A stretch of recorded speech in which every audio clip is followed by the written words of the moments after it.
2015. And if you didn't get a chance to sign up, don't worry about it. After the people who've signed up have spoken, I'll open it up to everybody. Before we get started tonight, I'd like to have a moment of silence. We lost a really beloved member of our community, Charles Roget. He was the chair of the Board of Health. He was a gentleman and represented the best of this community, really the best kind of person a person could be. He was always very respectful and thoughtful and kind.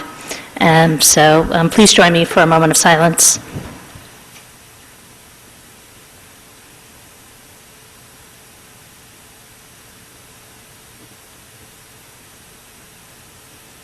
And now please join me for the Pledge of Allegiance.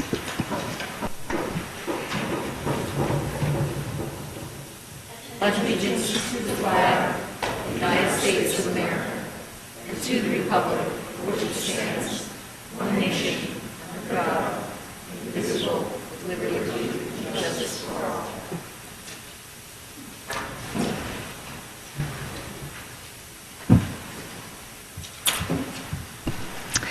Okay, we are going to start tonight's meetings with some announcements, and I will start with Ms. Howard to ask if, Ms. Howard, if you have any announcements? None. Ms. Krumiller? Can you go back to me? Yeah. Mr. Miller? No. And Ms. Butler? Yes, two announcements. One is that on November 30th, the Historic Preservation Commission will be meeting in this building, 7:30, to discuss the results of the WISE Consulting report on the Witherspoon-Jackson neighborhood. Those neighbors have all been noticed, but it is a meeting that is open to the public. And on December 1, Princeton University is hosting a meeting at the Lewis Library, I think room 138, at 7 p.m. to discuss the plans for the demolition of the Butler track. Anything else you want to say about that? Good. Mr. Simon? No. Oh, I have mine now. Okay. I remember. Ms. Krumiller? I just wanted to let people know the exciting news that we have, if you didn't know this, that we now have 4 Your Speed Is signs, the signs that you put up by the road. So we're going to be putting those out, and that's one interesting traffic news. And then another piece of news, and Bob, maybe I wanted to talk about the truck exclusion, that the part of Mercer Street right now, trucks are not allowed to go on Mercer Street, but in Lawrence, there was a kind of a mistake, and the truck route was on the map designated, designated as a truck route, the rest of the that road going down, Princeton Pike going down to 95, and thanks to Bob's advocacy, Lawrence has agreed to take it off the map, and it's now off the map. Is that about right, Bob? Yes, the Department of Transportation has indicated that they will move ahead and take Mercer Princeton Pike off of not only the large truck map that permitted double tractor trailers and wide trucks over the 4-ton limit that's posted there, but in addition, take that route off of the state map that calls for that road to be a county road, and truckers were using it because they thought Mercer Road and Princeton Pike was a county roadway. That's great news. Thank you. I have a few announcements. The first is there's a new swatting law that was passed in the Assembly and Senate and signed by the governor, in part because of the experiences that Princeton has been having. And I just wanted to thank our state representatives. Senator Bateman sponsored the legislation in the Senate, and Assemblyman Chitterelli sponsored it in the Assembly. I also want to thank the Princeton Merchants Association and Public Works Department for hanging up something like 86 wreaths in the Central Business District in advance of the holiday season. Tomorrow night, over in the other building in Monument Hall, there's going to be a meeting about affordable housing and about the affordable housing plan. The municipality is going to be submitting to the courts, so people are interested in that issue. And remind me if that starts at 7 or 7:30? 7. It starts at 7 over in Monument Hall. That's tomorrow night. On Thanksgiving Day at 11 a.m., there's a community Thanksgiving service at the University Chapel. I really didn't know about this until I became mayor, and it's a lovely interfaith service. So it's a really great way to start Thanksgiving morning.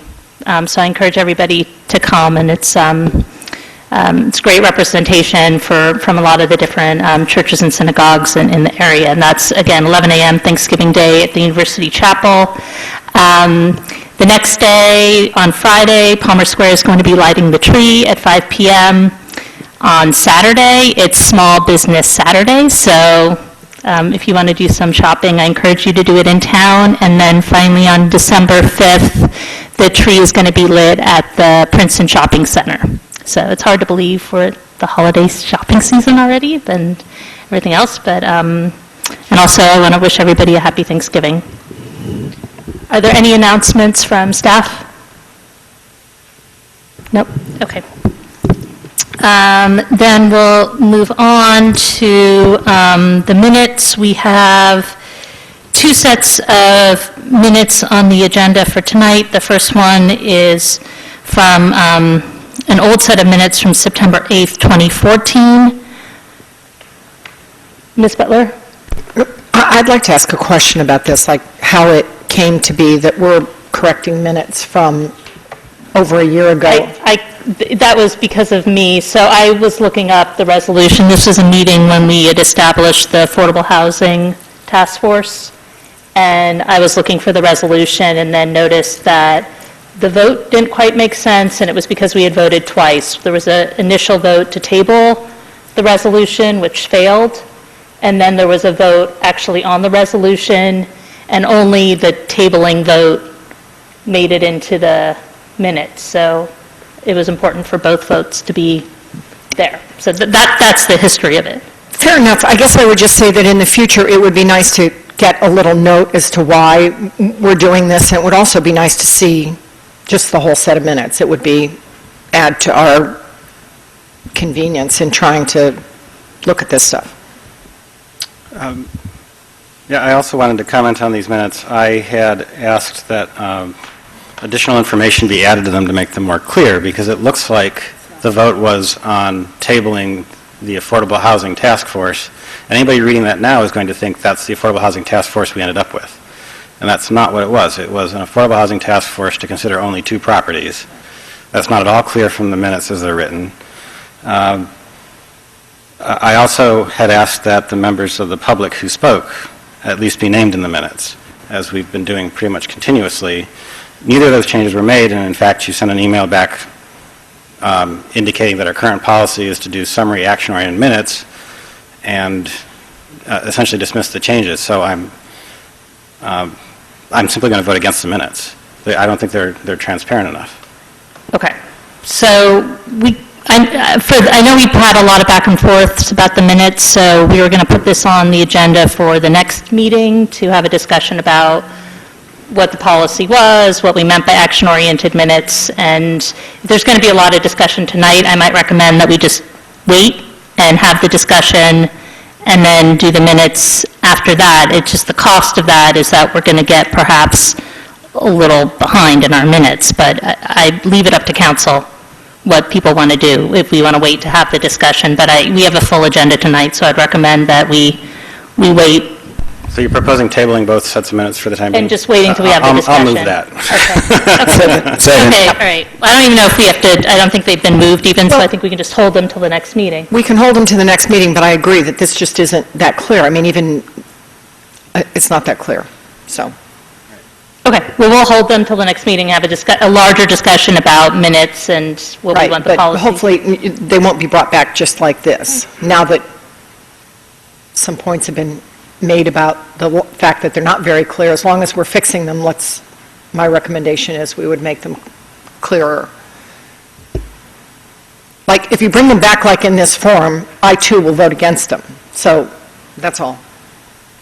Okay, well, it's not, I'm not writing the minutes. But I just want to get a sense from the rest of council where people are, if we want to, I feel like we should have the conversation about what people want in the minutes in general, and we have a clear policy, and we'll do that at the next meeting. Okay? All right. Okay, so now we will move on to comments from the public, and we're going to start with the folks who signed up on the sheet that was on the podium. The first person is William Hoover. And I would ask that when you please come up, that you make sure you say your name and address, and if you can please keep your comments to 3 minutes, and Mr. Miller will help. Thank you.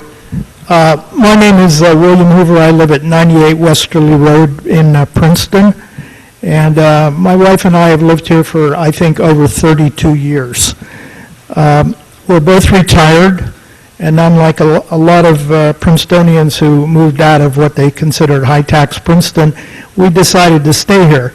But as we got older, and also because we traveled more, we felt that we wanted to put in a security alarm system in the house.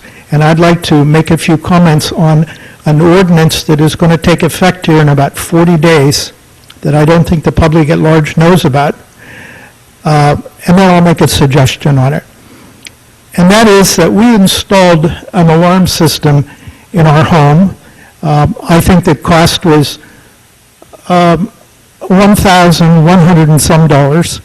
And at that time, it included about $67. That's about 6% fees for the permit and the inspection by Princeton.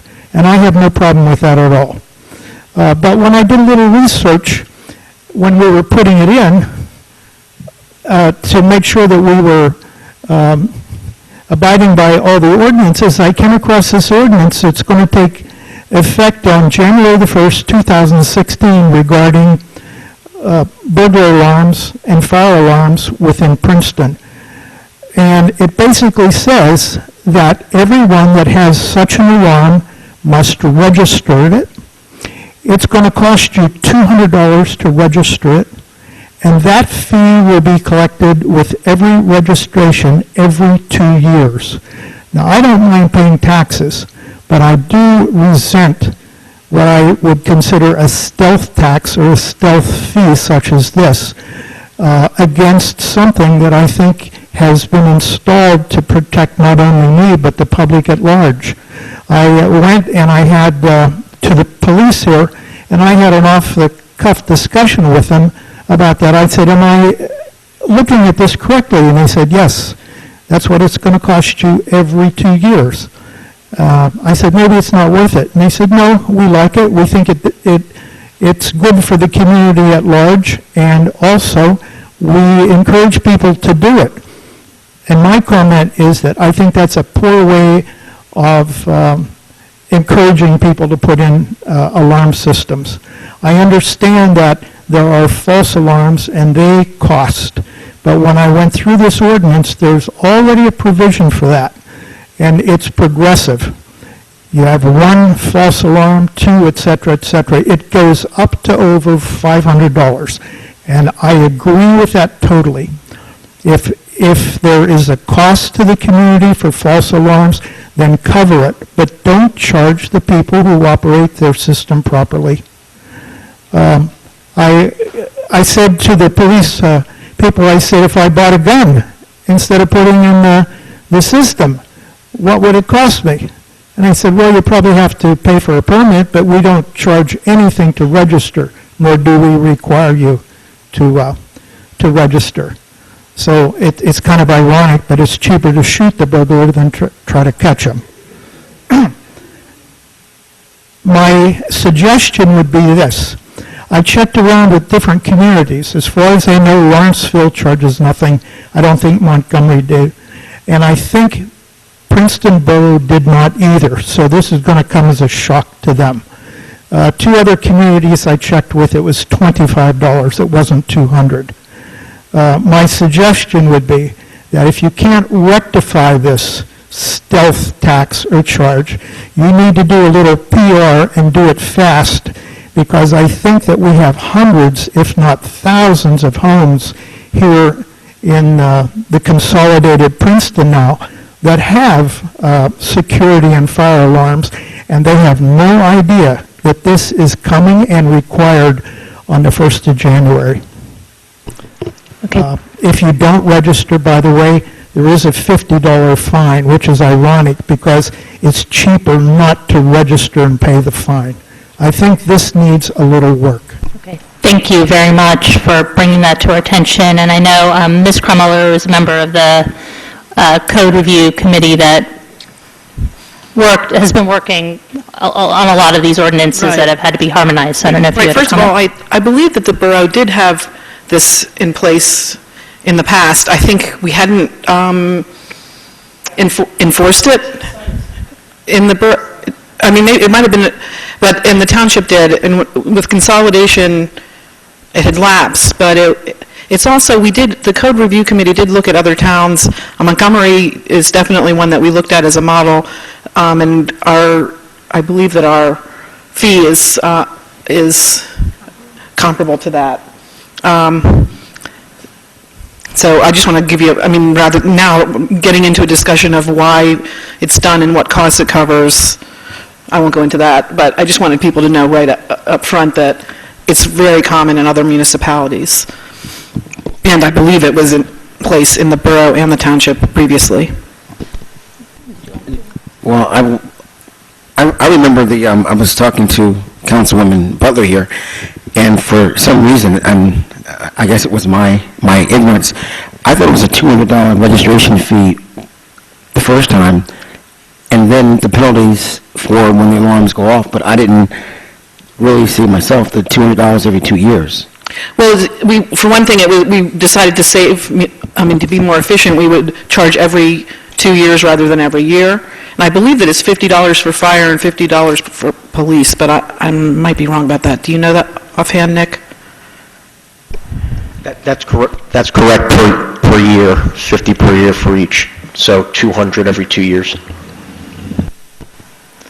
Okay. Well, your point is well taken about making sure we get the word out, and I think that's something that maybe staff can give us some advice on, about making sure people know. Yes, That this I is know, I coming. am really glad that you brought this up, because we did talk about getting the word out, and I have to admit that it fell off the radar. And I would also say, if there's a desire to revisit from council, we can take another look at it. I don't know. We did if have a there's- discussion at the time and debated the fees. Right, and if I could, I'm just looking at the memo from June 25th of 2015.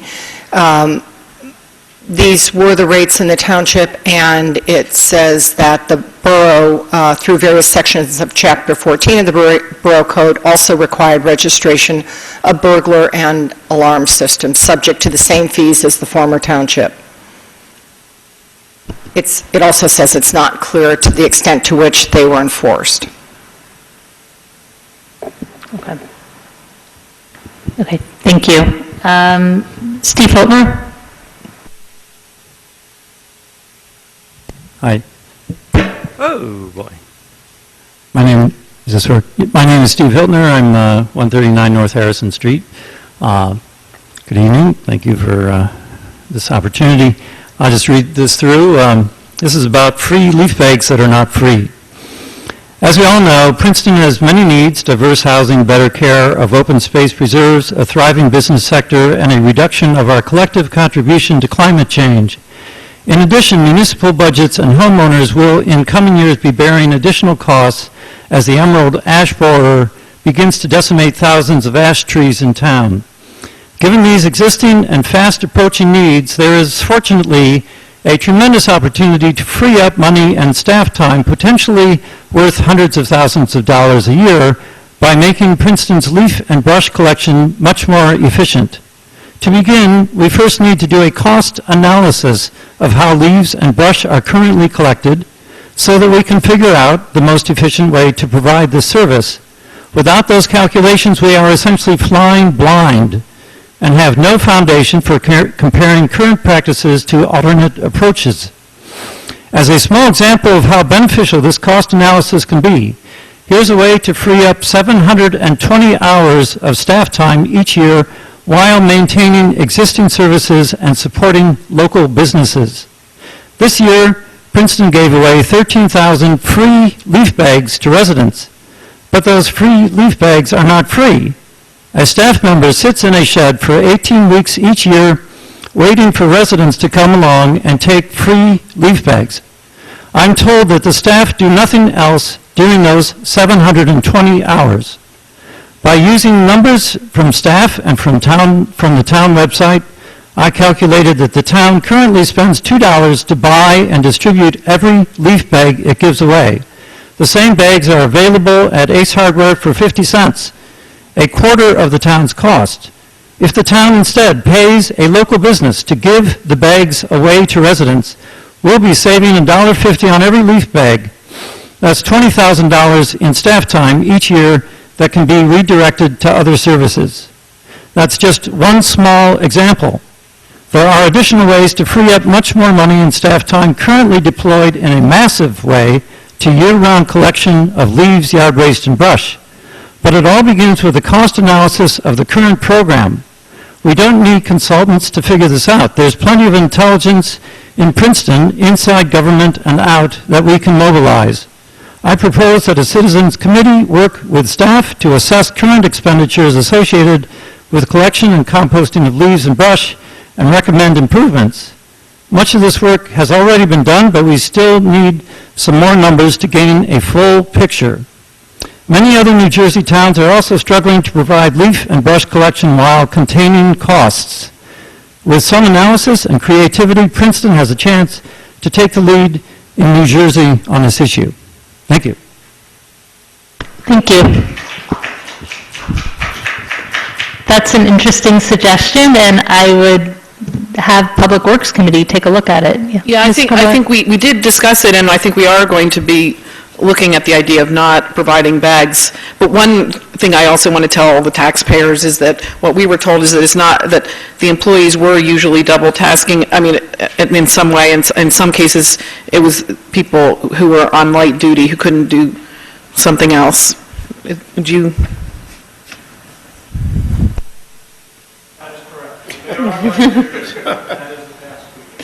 Okay, thank you. But we do share your concern, and we're going to look at it. Yeah, thank you, it's a good suggestion. Pam Mackold?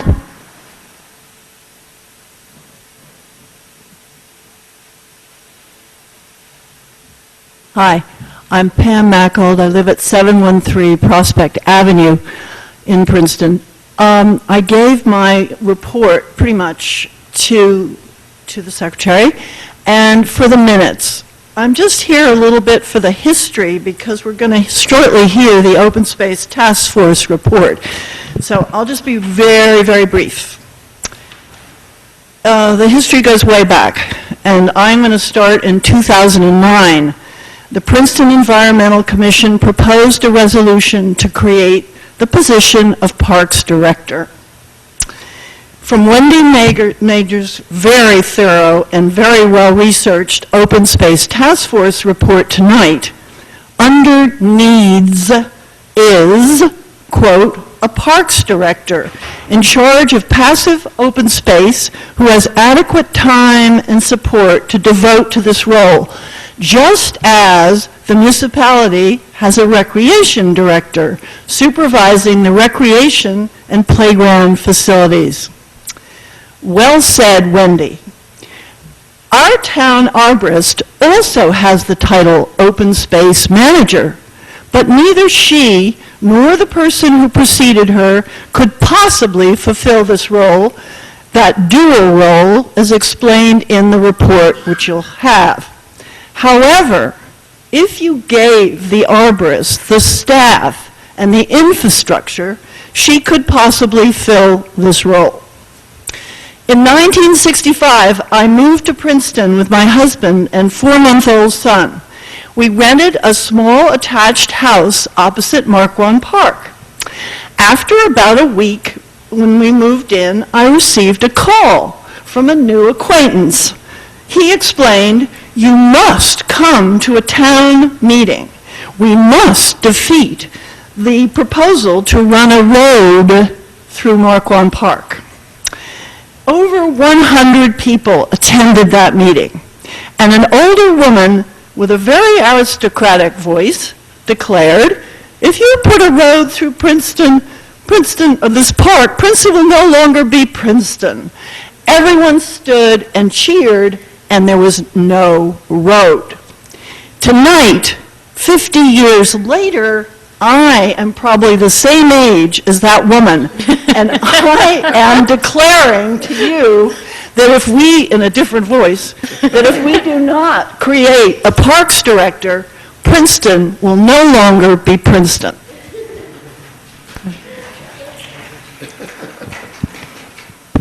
Thank you. Bainey, sir?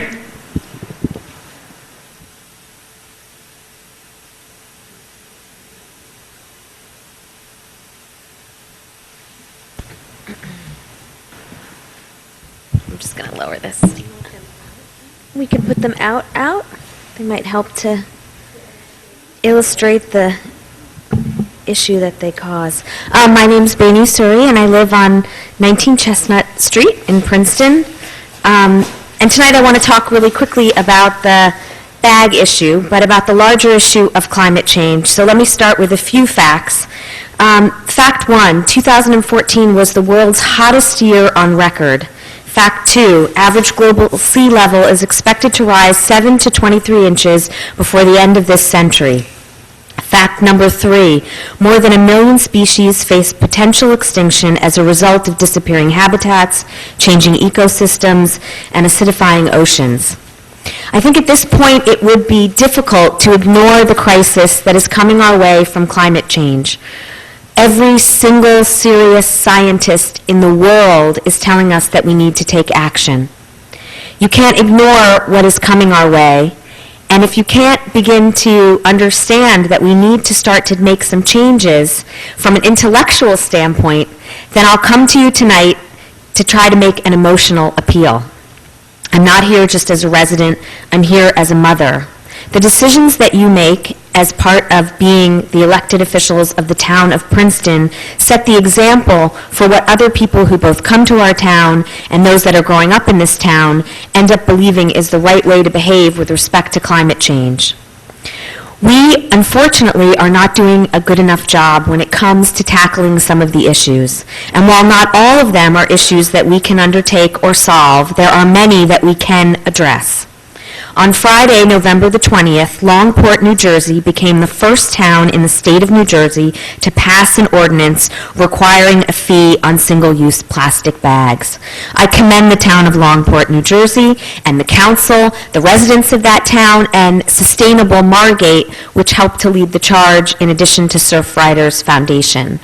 Residents of this town have been advocating for action on single-use bags for almost 5 years. We started with an ordinance that called for a ban on the bags and have thrown literally dozens of events trying to create attention and awareness about the issue. And in 2015, a group of residents came to council. Individually, we sort of met with you, we talked to the mayor. The ordinance seeks to do the same thing that the Longport ordinance has done, which is enact a fee. And I believe the town researched it with a memo raising issues of preemption, which are clearly no longer an issue because the ordinance has passed in New Jersey. So it does mean that the town of Princeton could address this issue as well. And I think the important thing to remember is that the environmental impacts of what is occurring now is going to be so much greater. I mean, there's going to be exponential amount of harm that people who don't have the ability to make decisions about policy are going to have to face. And so if you have children or families, I don't see how you can't start to work towards wanting to put some measurable actions in place. And I would like to ask council to put the ordinance on the agenda or to create a working group so that we could figure out how we can get an ordinance like this passed. I mean, Princeton is a town that other towns look to. We're one of the only towns that has a record that shows the number of residents that feel that an ordinance of this type would be beneficial. And I just don't understand why we can't look at this situation and try to come up with an action, a group, and some actions that help us figure out how to make it possible to pass the ordinance instead of how to make it impossible to pass the ordinance. So I hope that you'll consider that. You're going to hear from some other people tonight, but more importantly, I hope you'll remember that in the future, the people that are going to be burdened by the decisions that you make are going to be future generations. And I think we really owe it to them to start to put some policies in place that demonstrate that we do care about what is happening with climate change and with the environment, and most importantly, with their future. Thank you. Thank you. Let me just add. We're going to go through the list, and then I'll get to you. One item. No, I'll get to you in just a minute, because there's other people who signed up to speak first. In fairness to Boehny, she said the ocean level would rise 7 inches to 23. There are other people on the list. It's not fair. We're not having a debate right now, but I will call you up when we'll open it up to folks who haven't signed up to speak first. Sam Bazilla?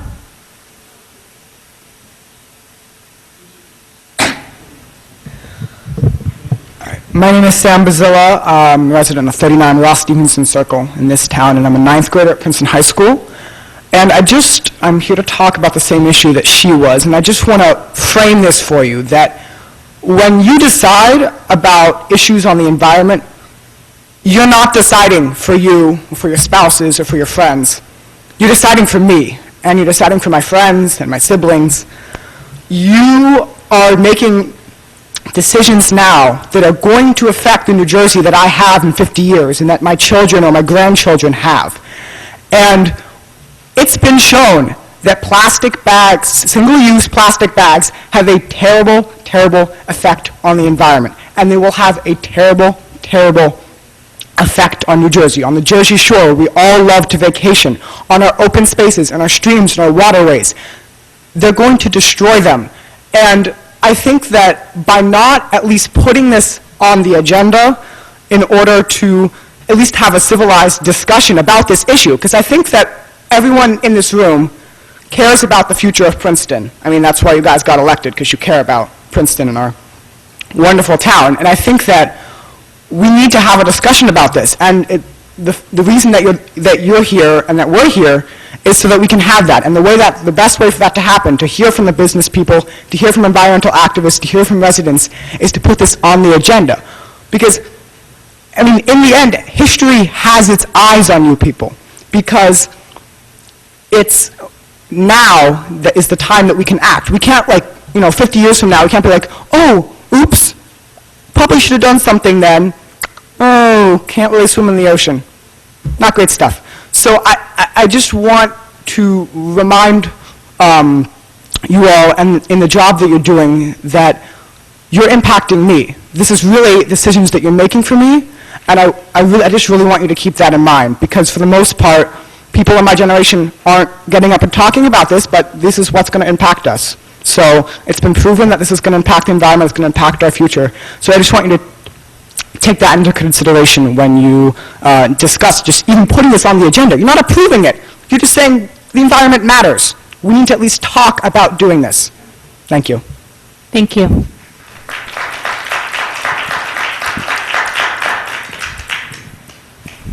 It's great to hear from our young people, too, so thank you for coming and speaking. Next is Stephanie Chorney.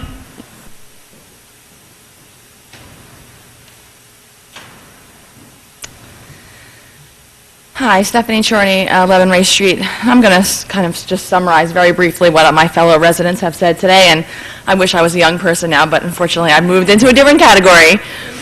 I have come to speak to you many times before about different sustainable topics, whether it be bike lanes, a bike-friendly town, increasing recycling or composting, a bag ordinance, leaf management, open space management, and a park director. These are things we should be proud of and not hide behind or minimize their impact.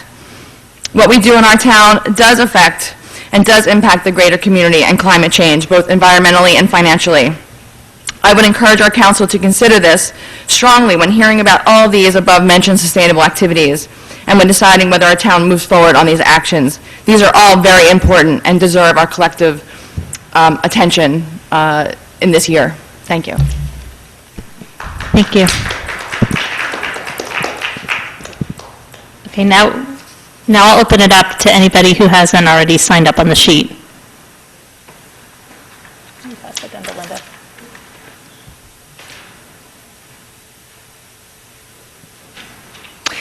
And if you could start by stating your name and your address, please. My name is Ronald Nielsen. I live at 14 Humbert Street. This is in response to the push for bag taxes. There seem to be two major justifications. One is too many plastic bags litter the streets and clog landfills. The second is the use of plastic bags should be discouraged to save fossil fuels and reduce climate change, and to set an example for the world to follow. With respect to the litter problem, I have observed no significant contribution of retailer plastic bags to street litter. During the past month, I have walked many times through the most commercial parts of town, Nassau and Witherspoon Streets and adjacent side streets, counting the number and types of litter. In all these walks, I have observed no more than a handful of retailer plastic bags total, even counting one bag from Michael's, which is an out-of-town store. Far greater numbers of paper napkins, etc., were seen. There were also many ATM slips discarded near the bank machines, and on windy days, many sheets of paper blown off the kiosks onto the adjacent ground. Prior to my Nassau Street observations, I asked the author of this proposed ordinance to identify where all this plastic litter could be found, and she refused to answer the question. The arguments, the second argument, seek to exploit the emotional goodwill of the people of Princeton. These arguments cannot withstand close scrutiny. For example, quote, plastic bags are clogging landfills, unquote. This argument is used to lay a guilt trip on us so we won't ask, so what? The real purpose of landfill is to bury the trash forever and never disturb it again. Since plastic bags do not contain groundwater, or do not contaminate groundwater, it makes no difference how many plastic bags there are in a landfill. Quote, we should use reusable bags at the supermarket to save fossil fuels. Here the assumption is that the bags have only a single use. But in practice, many, if not most people, also use them as garbage bags. If people do not get these disposable plastic bags from the supermarket checkout counter, then they must buy their reusable plastic bags and their plastic trash bags from commercial manufacturers. Where is the reduction in plastic use? The manufacturer of, quote, the manufacturer of disposable plastic bags contributes to climate change. So does the manufacturer of any alternative, such as paper bags or reusable plastic bags, which offsets some or all of the gain. Next item is people on food stamps are exempt from this tax, unquote. Making exemptions for any group defeats the alleged purpose of the ordinance. And of course, there's the silliness of we should set an example for the world to follow. That's Princeton University's job, not our job. I'm going to end here. The rest of my comments are on this piece of paper, which I have given copies of for all of you to look at. Thank you very much. Thank you. Is there anybody else who'd like to speak on anything not already on the agenda? Yes, Wendy Nager, 459 Cherry Hill Road.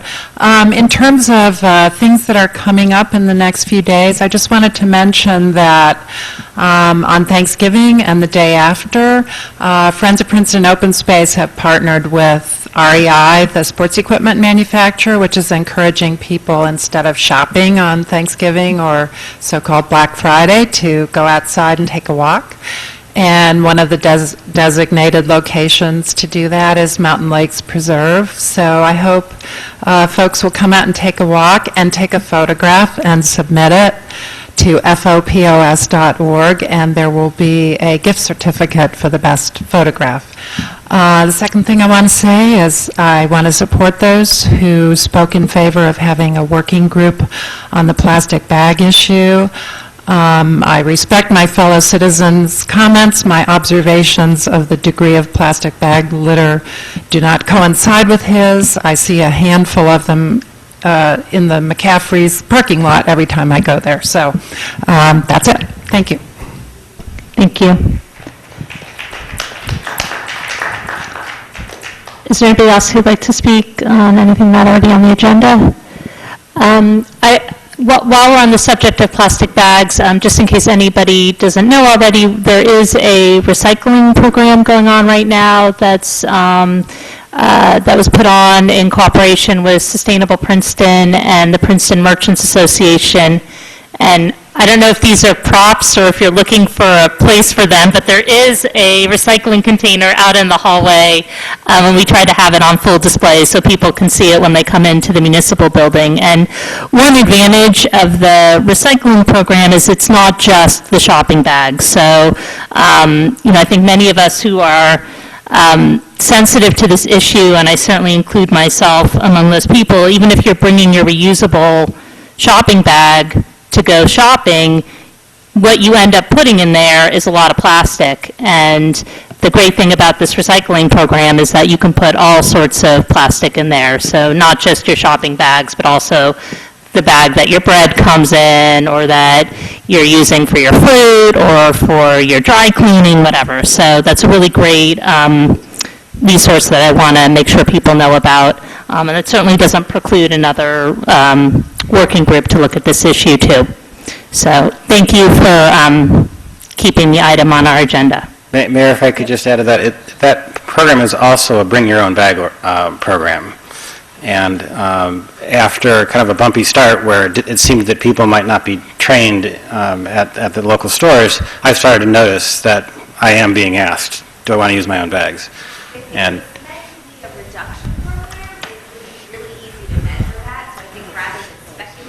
yeah, I'm sorry, we can't hear you, but I believe that there is data being collected on that, because it's obviously essential to the program that data is being collected, and I've spoken to Sustainable Princeton, and I hope that they can come give a report on data that they've collected. So that's a good point. All right, is there anybody else who'd like to speak on any items not on the agenda? Seeing no one, we will close public comment, and we are now going to move on to reports. And our first report for this evening is the police report from Chief Sutter.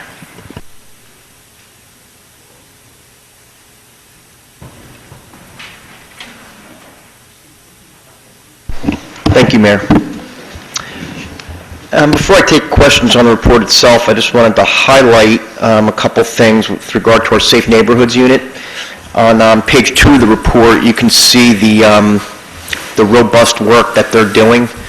Our requests for them to appear and at different venues around Princeton is just increasing monthly.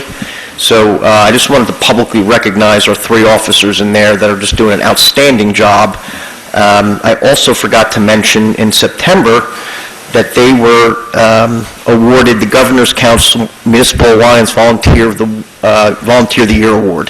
So that was a great ceremony that we attended, and it's just a great contribution, or great recognition for them for all the work that they've done. And finally, I just want to highlight a small thing about car seat inspections, infant carriers and child car seats. We now have 5 officers that are trained in installation of those seats and inspection, so we want all our parents to bring their vehicles in free of charge, make an appointment with us, and we'll install your seat for you and go through the safety inspection and make sure that everything's good to go there. So that's something that we've really been trying to highlight and get out to our residents. Other than that, I'm here to answer any questions you may have. I'll start off. Chief Sutter, one thing that's interesting about the police report is that we're continuing this trend, and I don't think you were here last time we noted this trend, of significant increase in activity across the department, right? I mean, I was just cataloging it. Increased arrests, UCR, service calls, summons, ordinance violations, parking violations. So I think I said last time, I don't think there's been an outbreak in lawlessness. Is something going on? Everybody's eating their Wheaties in the department, or what's going on? So this is a direct result and responsiveness to our strategic plan and complaints and concerns of our residents. You'll notice that things like motor vehicle stops, summonses, things like that are up, and that's a direct result of what we're getting from the public. With that increasing, we still get a tremendous amount of concern about motor vehicle safety and violations in town. So we're really concentrating on our, what we would consider our hot spots, our top accident spots, as defined through our strategic plan. We're concentrating on citizen complaints. We categorize them, we prioritize them, and we assign them to our different units.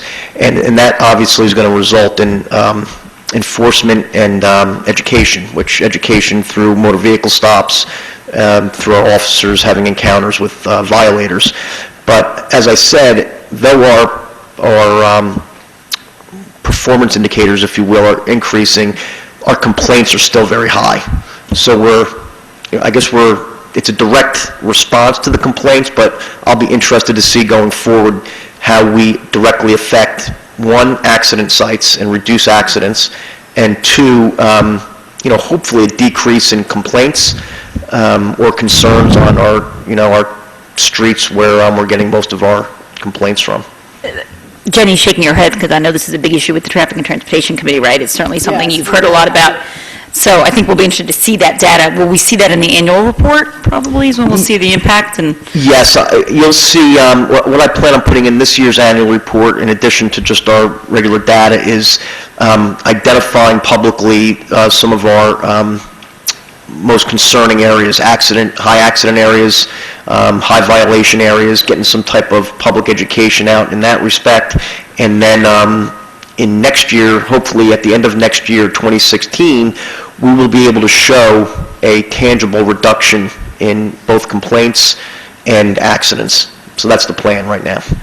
Final question. There was a sort of alarming story in New Jersey papers last week or the week before about New Jersey civil forfeiture laws, and I think you saw this. I don't know if other folks up here saw this, by a national think tank looking that we have apparently very lax civil forfeiture laws, and it was saying that it was alleging that there was a lot of violation of due process across the state of people's property being taken through the civil process after they're arrested criminally. And I reached out to you to ask, is this happening in Princeton? And you had sort of an interesting answer that I think is probably worth making sure everyone understands. Yes, that's a great question. It's been really a national topic. So those that aren't aware how forfeiture works, it's a state law. And basically any instruments of a crime or proceeds of a crime can be confiscated by the police at the time of investigation, and the county prosecutor can apply for civil forfeiture of those proceeds. The most common examples would be a narcotics distribution where money is seized as a result of sales of narcotics. How that works is we would confiscate the money locally, and that money gets turned over to the county prosecutor, and the prosecutor makes the final determination on all forfeitures. So many times things are confiscated in the criminal investigatory process as evidence, and the prosecutor makes a determination as to whether that money gets, I use money as an example, it could be vehicles, it could be things like boats and houses, things very large and some very small. But it's all done by state statute. It's done through the civil courts, and it's a civil process that is controlled and litigated by the county. So we really have no control over what gets forfeited or what's applied for. You're just the instrumentality sometimes of who's... I'm sorry? You are the instrumentality sometimes of taking it, but it's county policy and the county... We absolutely are. We'll very often take things, and more often than not, most often, things are returned that are considered evidence that don't get brought to the judicial proceedings, get returned. So it's only in these at least at Princeton's level, and some of these extreme cases where forfeiture is actually followed through on. And the last time we saw you, we were swearing in the new recruits. Yes. Any report on how that's going? We had They're- 6 new people. Yeah. They're doing absolutely excellent. They're doing great. They're through their first week of agency training. 2 of our officers who are already trained will go to field training on Wednesday, and our 4 officers who are not trained, good news for us, bad news for them, they start basic training on Monday at the academy. So their Thanksgiving holiday will be short, I'm sure. Thank you. Yeah, thanks, Chief. I just wanted to say congratulations. One of my pet peeves has always been the bicycles that's been around town that have been chained to fences or chained to bicycle racks or trees and left there for literally years. I mean, 3 years, 4 years, just chained with no usage. So what we've done is we've taken the Safe Neighborhood Unit, and they've put, I guess, little notes saying within 14 days or 30 days, your bike will be removed if you don't move your bike. And we actually went around with the chain bolt cutter, cut the bikes and removed them, and there were a ton of bikes. Palmer Square, Nassau Street, it looks a lot cleaner, a lot neater. People can use the bike rack, so I want to thank the police department and Public Works for stepping up to the occasion. Thank you. That's great, because I actually had 2 questions, and one of them was that question. My other question is, I think I might have asked this a while ago, but, so, right now, we have 35 firearms background checks for the year. Does that mean that we've given out 35 permits for guns, or what does that mean? Great question. Not necessarily. So, again, this is governed by state statute. We'll get applications, 2 types of applications. One for a firearms identification card, which gives the owner of that the right to purchase a long barrel weapon. That we also get requests for background investigations on firearms pistol permits. A pistol requires a additional permit to be issued to the would-be owner of the gun that's presented at the time of purchase. We do backgrounds and approve and deny them. I'm actually the final finder of fact here based on mandated criteria. So not all of them are approved. We look very, very closely at them. When we do deny them, we consult both with our local legal counsel as well as with the Mercer County Prosecutor's Office. So we do deny them. It's a stringent appeal process that goes along with that, but they're mostly approved, more approved than aren't, but that doesn't necessarily mean 35 have been issued. So about how many people, can you give me a ballpark picture, in Princeton residents own pistols? Well, it's hard to guess. I can tell you that we probably do in the neighborhood of, there was a spike in 2013, but we probably average, I'm just off the cuff, about 75 a year, somewhere in that realm. But the important part is that that doesn't mean they're all 75 individual people. They could be, every time you as an individual want a new weapon, or specifically a handgun, you have to apply for another permit. So you may have one person getting different permits. Well, when you approve or deny, do you look at how many they already have? Yes, they do That's good. We do a thorough investigation on each request for a permit. I noticed that there's been a very great increase in the item of school detail from September last year to September this year.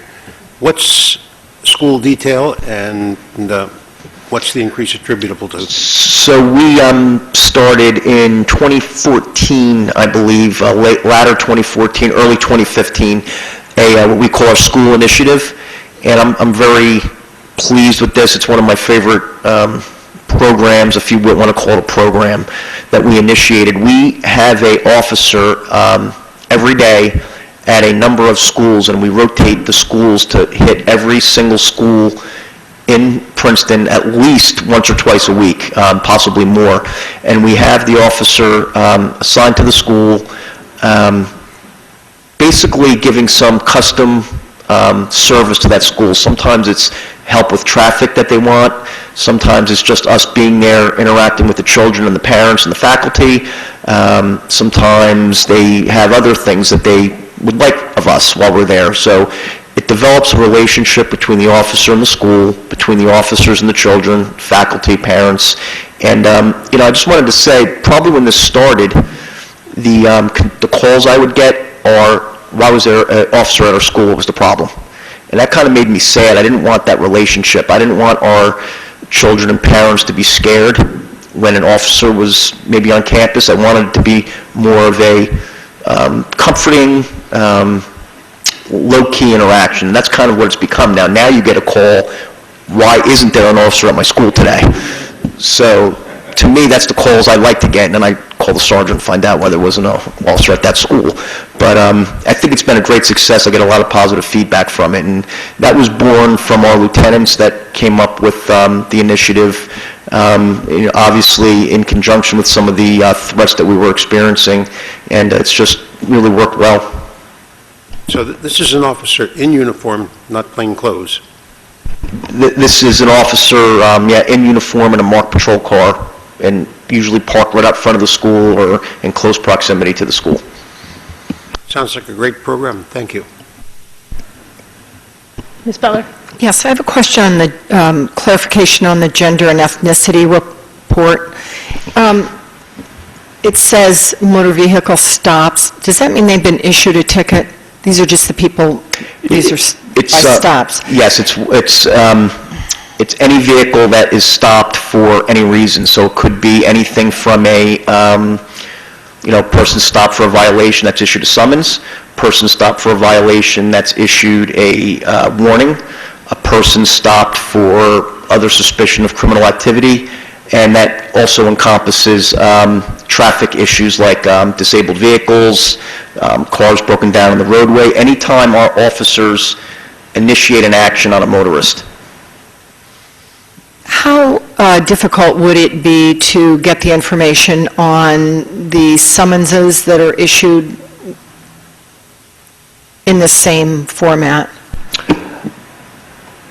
Like, we want to know if you're letting men off with tickets more easily than you're letting women off. No, I'm just teasing. I know you'd never do a thing like that. I understand. So the information is captured. I guess it's an IT question to see how we would capture it. I am very limited in this area of IT, so I'm going to guess that going forward, if we made an adjustment, we would capture it going forward more easily than I could go backwards and capture it, but I'll certainly look into it and see. It's easy enough for me to make a phone call and find out.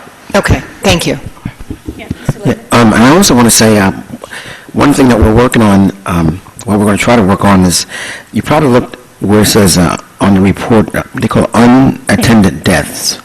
The people that have actually died in Princeton, and some of these have actually died from heroin overdoses and so forth.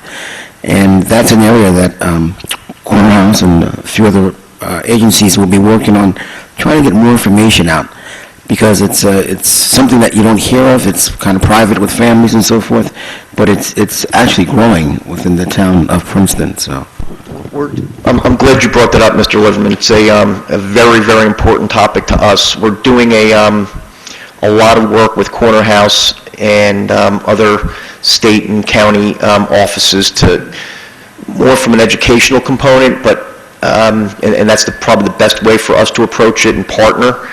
But we definitely, nationwide, statewide, and unfortunately locally, we're starting to experience that spike in these horrible instances that other parts of the country and other parts of our state have been dealing with for a very long time. Well, I was just reading, and I don't know where, but about that some towns have a program where they give out Narcan, the antidote. They don't just keep it in their cars; they actually give it out. Is that? Yes, I know it's done At the county level, and I just met with Mr. de Blasio, I believe, and don't quote me on this, but Corner House may have an initiative coming forward on this. I'm not positive about that, but there's been a lot of discussion about that, and he's on the cutting edge of this as well. When we issue a summons for failure to wear a seatbelt, is that generally done in connection with a stop for another reason, or do we actually observe people in the car without a seatbelt as they go by? Two ways. One is that we do, or actually three ways. It has to answer your question. It's issued subsequent to motor vehicle accidents sometimes, where the evidence indicates through the motor vehicle accident that a person was not restrained in a seatbelt, so there may be a summons issued that way. And number two is through direct, it has to be a direct observation of the officer observing that the vehicle, that the occupant of the vehicle is unrestrained, and that would be considered a primary violation when the officer observes it and stops the vehicle. The third way is a secondary violation where the vehicle stopped for another reason, and during that course of that stop, the officer observes an occupant unrestrained. Thank you. Sure. Okay, thank you very much, Chief. Thank you, Mayor. And our next report is from Wendy Maker on behalf of the Open Space Task Force. And before Wendy gets started, I want to thank the members of the Open Space Task Force, some of whom were here, but I think left. And I also want to thank Ms. Butler as the council liaison to that, and Mr. Huff. Again, here's Pam Machold, who was a member, and also Steve Hiltner. So thank you all. I'm going to turn things over to Wendy. Right, so I can cross off my first paragraph, because that was the thank yous. So the good news, first of all, is that we have about 1,100 acres of passive open space. And these areas are delivering both environmental services like absorbing stormwater and cooling the air, and recreational opportunities, not to mention aesthetic beauty for our residents. As you know, a recreation survey done a few years ago showed that more walking paths was a top priority of the respondents, and that's certainly one of the amenities of passive open space. More good news is that a number of our major parks and trails within them are being maintained to varying degrees by nonprofits and volunteer groups. These include Friends of Princeton Open Space, Friends of Herrontown Woods, DNR Greenway, Petronello Foundation, Mark I Park Foundation, Friends of Rogers Wildlife Refuge, and Friends of the Gulick Preserve. On the other hand, only a few areas have been formally adopted by a group pursuant to the Adopt a Park program that was initiated by the former township. Those are Mountain Lakes Preserve, Mountain Lakes North, John Witherspoon Woods, and Petronello Gardens. The committee drafted a revised form of the Adopt a Park agreement, and one of our recommendations is that the new form be approved by council and entered into with respect to other parks and groups that are willing to make a formal commitment to those parks. One of the advantages of such an agreement is that it clarifies what responsibilities are being undertaken, what actions require approval, and how one goes about getting that approval. Another issue is that a number of the open space areas which are listed on Exhibit A to the report don't have trails, or if they do, they don't have any volunteer group that is maintaining them. We're not suggesting that every passive open space area must have trails, but some of these would seem to be good candidates, and some, such as the acreage on River Road, have been identified by a study as an area for trails to link several other open space parks together. Woodfield Reservation, which is a large park at 107 acres, has a pretty extensive trail system, but although Friends of Open Space does some work there, we can't keep up with it all. So, for example, at least one major trail that links Woodfield with the PDS campus is getting so overgrown it's in danger of being lost. Similarly, Friends of Open Space has done some work opening the trails in Community Park North after major storm blowdowns, but we don't have the people or the equipment to reopen and maintain all the trails that were there. To return to the good news side, maintaining open space is not currently costing Princeton a lot of money. The principal recurring costs are mowing and garbage and recycling pickup, both of which occur at limited locations. We don't have data on the cost of the garbage and recycling pickup, but mowing is in the neighborhood of $20,000. We also don't have specific data concerning the cost of maintaining improved parks and parking areas, but it's my understanding that these are built into the engineering department's budget, and they seem to be being adequately maintained. So with that preliminary run-through, I'll go to some of the needs and the recommendations in the report. The overarching recommendation, as Pam Macgold previewed, is to plan for and fund an equivalent level position to the Director of Recreation for someone to oversee and manage our passive open space. It's clear, as she said, that our Recreation Director, who is excellent, doesn't have the time to do that. And his background and focus are on a different area, which is our active parks. Similarly, our arborist/open space manager, who is also excellent, has a daunting array of duties, such as managing 25,000 street trees, dealing with all permitting for tree removal, whether it's for commercial development on private homes or related to a project like the pipeline, and generally responding to all Access Princeton inquiries that relate to vegetation that is or was alive. So a director of parks could manage needs such as trail maintenance, invasive species control, inspection and repair of structures in passive parks, and coordination and approval of volunteer activities. As it happens, several volunteer groups do have access to one or more people with training or education that's pertinent to park management. But that's a fluid situation and one that doesn't and cannot provide resources for all passive open space parks.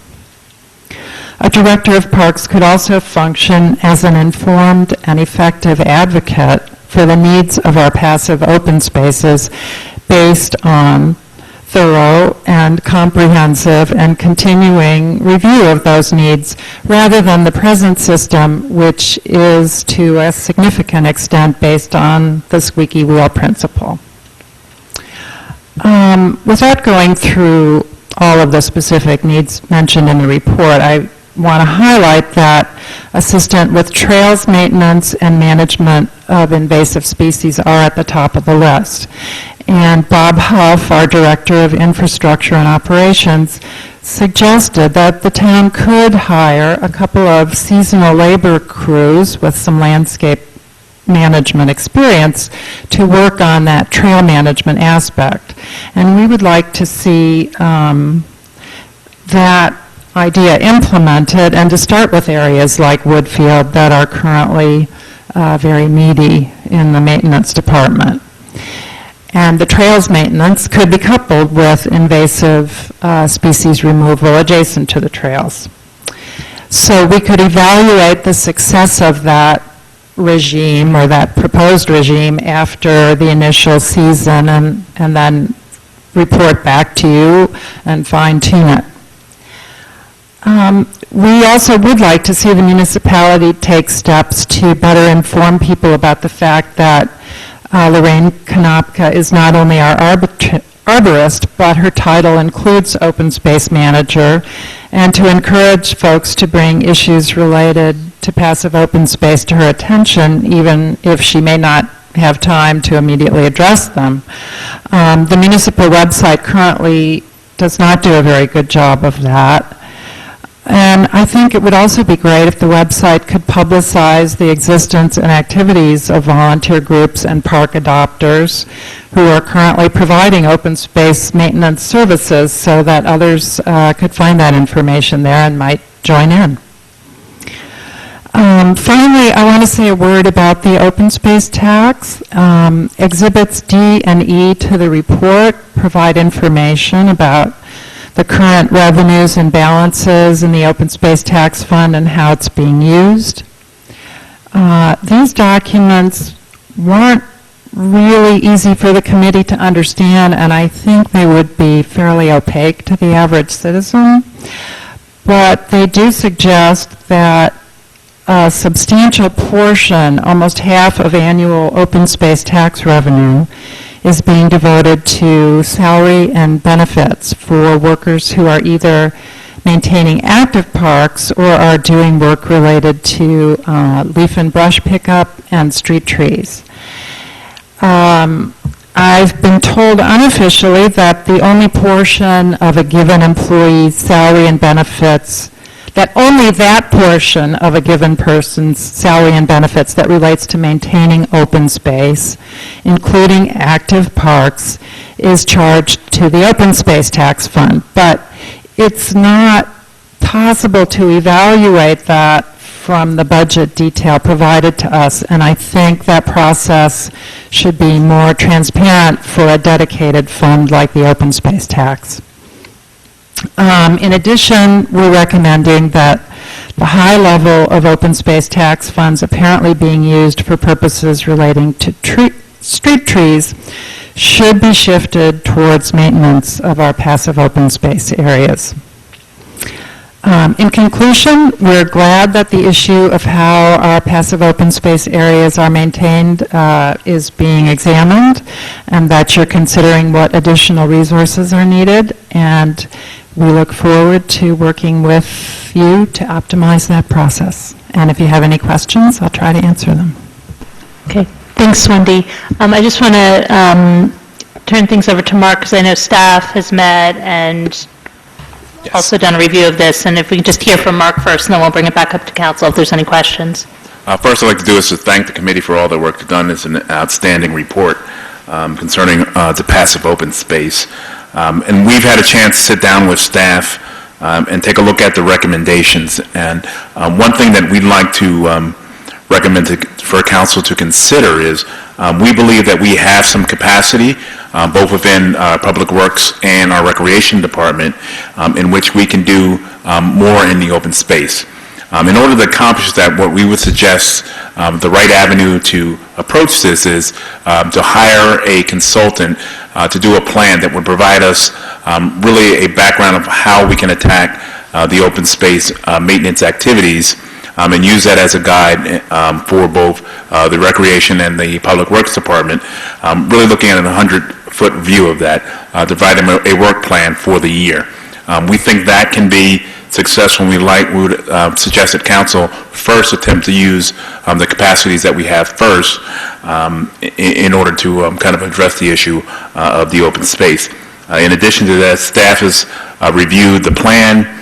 They are making recommendations to me in terms of some capital expenditures and also some expenditures in the current, not in the current, but in the 2016 budget, which they're placed to do some of the suggestions within this report.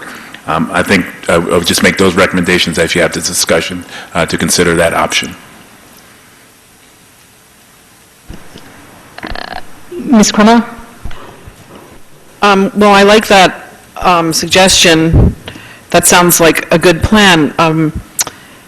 One of the questions that I think other people have talked about is, should we in our purchases going forward of of open space, should we include, a percentage? I think 15%, or there's some number that should be attached to that, rather than, it seems like in the past, we buy open space and kind of feel like it's going to be free. We don't really take into account the maintenance costs. So I'm glad that we're doing this, and it would be great if we could figure out a way to do it, and pay for it through the open space fund. That was the assumption, I assume, was the best way to go forward? I think so. I mean, in fairness to past councils, I think the attitude and philosophy earlier was that when there's a piece of property that you have the potential to acquire, that it's not like something where you can decide to acquire it in 10 years or 15 years, you have to do it. And when, especially in the township, when we had the dedicated fund and we were really tracking it, that the priority was on acquisition. And I think maybe starting a couple years ago, there was a shift in saying, we've acquired a lot of property now, we need to shift some of the money to stewardship, and we still want to have some in there when we have I think now our emphasis on if we can find areas either that are extremely sensitive still or that provide connections, we want to have funds in there for that, but I think there's a recognition that we do need to be spending money on stewardship, and that's why this report was so important. That's what I was, Ms. Butler? We do need to be spending money on stewardship, but I think as we look at our purchases, we want to keep in mind that these requests for the stewardship will follow pretty shortly along behind any acquisitions. I want to thank Wendy. When we started this, this committee was formed, I think it was to meet annually, or so there was some ridiculously low estimate of the time involved in this, and we ended up meeting probably once a month, maybe with one exception over the summer or something, but so it was really a lot of work to get to this point. And I want to thank her for pulling all this information together, because it was like herding cats. Everybody represented a different organization, and everybody had different priorities, to be sure. I think we still, in talking to Bob Huff and in talking to Ben, I think we do feel that we still have some capacity. It is just weather dependent, and, I don't mean on any given day, but over long stretches, and how long it takes to close up the pool and the other demands, and when the leaves fall. I mean, we all saw what a difference it made that we had such a lovely fall this year. It did mean that the leaves came down all sort of at the end. Correct, Bob Huff?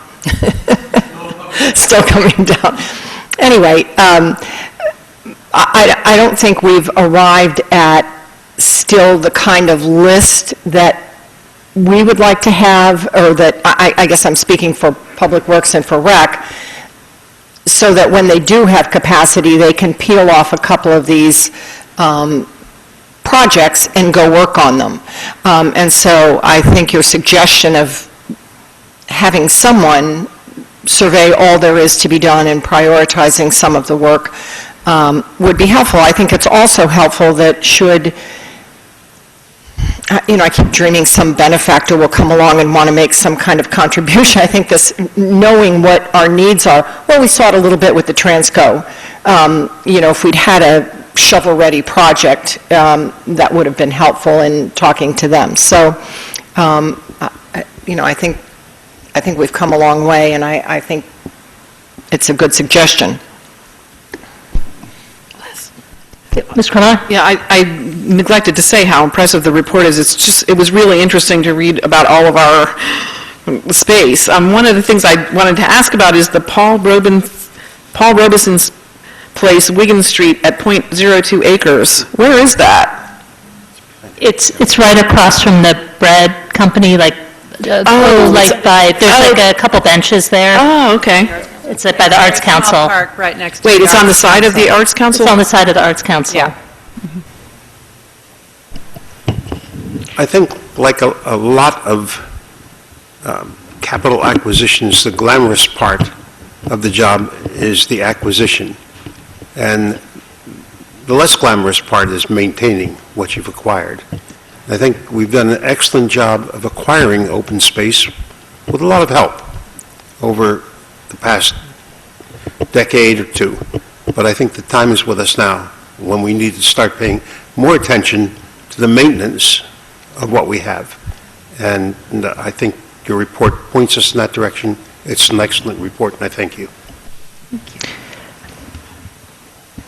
Oh, yep, Mr. Simon? Yes, thank you for the report, and thank you to the entire task force for the work that you've done. And Wendy, thank you for chairing that. I do have a few thoughts on the report. One is it would be helpful if, as we're working toward making this actionable, if we could actually get costs tied to the recommendation summary that appears at the end of the report. There are some costs scattered throughout the report, but they're not really all pulled together in a way that allows us to understand what we're actually being asked to act on in a overall manner. The second is the last recommendation to shift high-level open space tax funds from being used for maintenance of street trees to maintenance of passive open space parks. I guess I would like to understand more what that recommendation is. Is the recommendation to not do the other work, or simply to do the other work and pay for it from the general tax fund? And so I guess I'll ask that question first from, I don't know if that's you, Wendy, or who? Well, the recommendation is not that we should not take care of our street trees. I don't think there's anybody on the committee who feels that way. I will say that personally, I do not believe that maintenance of street trees is a proper use of the open space tax fund, because I don't think the right-of-way where street trees are planted is open space. That said, I would say that the committee's recommendation was more in the nature of prioritizing maintenance of our passive parks to a greater extent than appears to be the case in terms of the present allocation of resources from the open space tax fund. Okay, I understand that. I somewhat disagree, but I would like to offer a proposal that I think might solve the problem, which is I think the work that you're describing is worthy work, and I also think the work that's being done with the open space tax funds at present is also work that needs to be done. Mm-hmm. So my suggestion is actually that if you're asking for an increased allocation of funds for open space work, that you put together a referendum to increase the open space tax and let the voters tell us whether they want us to prioritize with the funding we've got or whether they want us to increase it by a nominal amount to allow for this additional work. That would be my suggestion with respect to that recommendation. I would, otherwise it basically amounts to either a tax increase coming from the general tax or a prioritization of work, which frankly I don't entirely agree with because the maintenance of the street trees has safety implications, and I think for more residents than the open space work that you're proposing does. So that's my thought on that. The last point I'd like to make with respect to the Parks Director, we just consolidated 2 towns and spent a lot of time trying to make sure we don't have a top-heavy organization. So I'm not objecting to having somebody whose job it is to do that, but I would suggest that that title should not be director to start with. And in fact, my guess is that somebody could, a new position could be created that could report to Ben Stentz. And as long as we dedicate the resource and the skill, and maybe call him an assistant director, that we accomplish the same thing and we do it in a little bit more rational manner in terms of the organization for a town of our size. Mm-hmm. So that's my third reaction on that. And all this is having just had a chance to read this report for the first time and think about it. So I'm assuming staff recommendations and given some time to percolate further, we'll all have more thoughts on this. Right.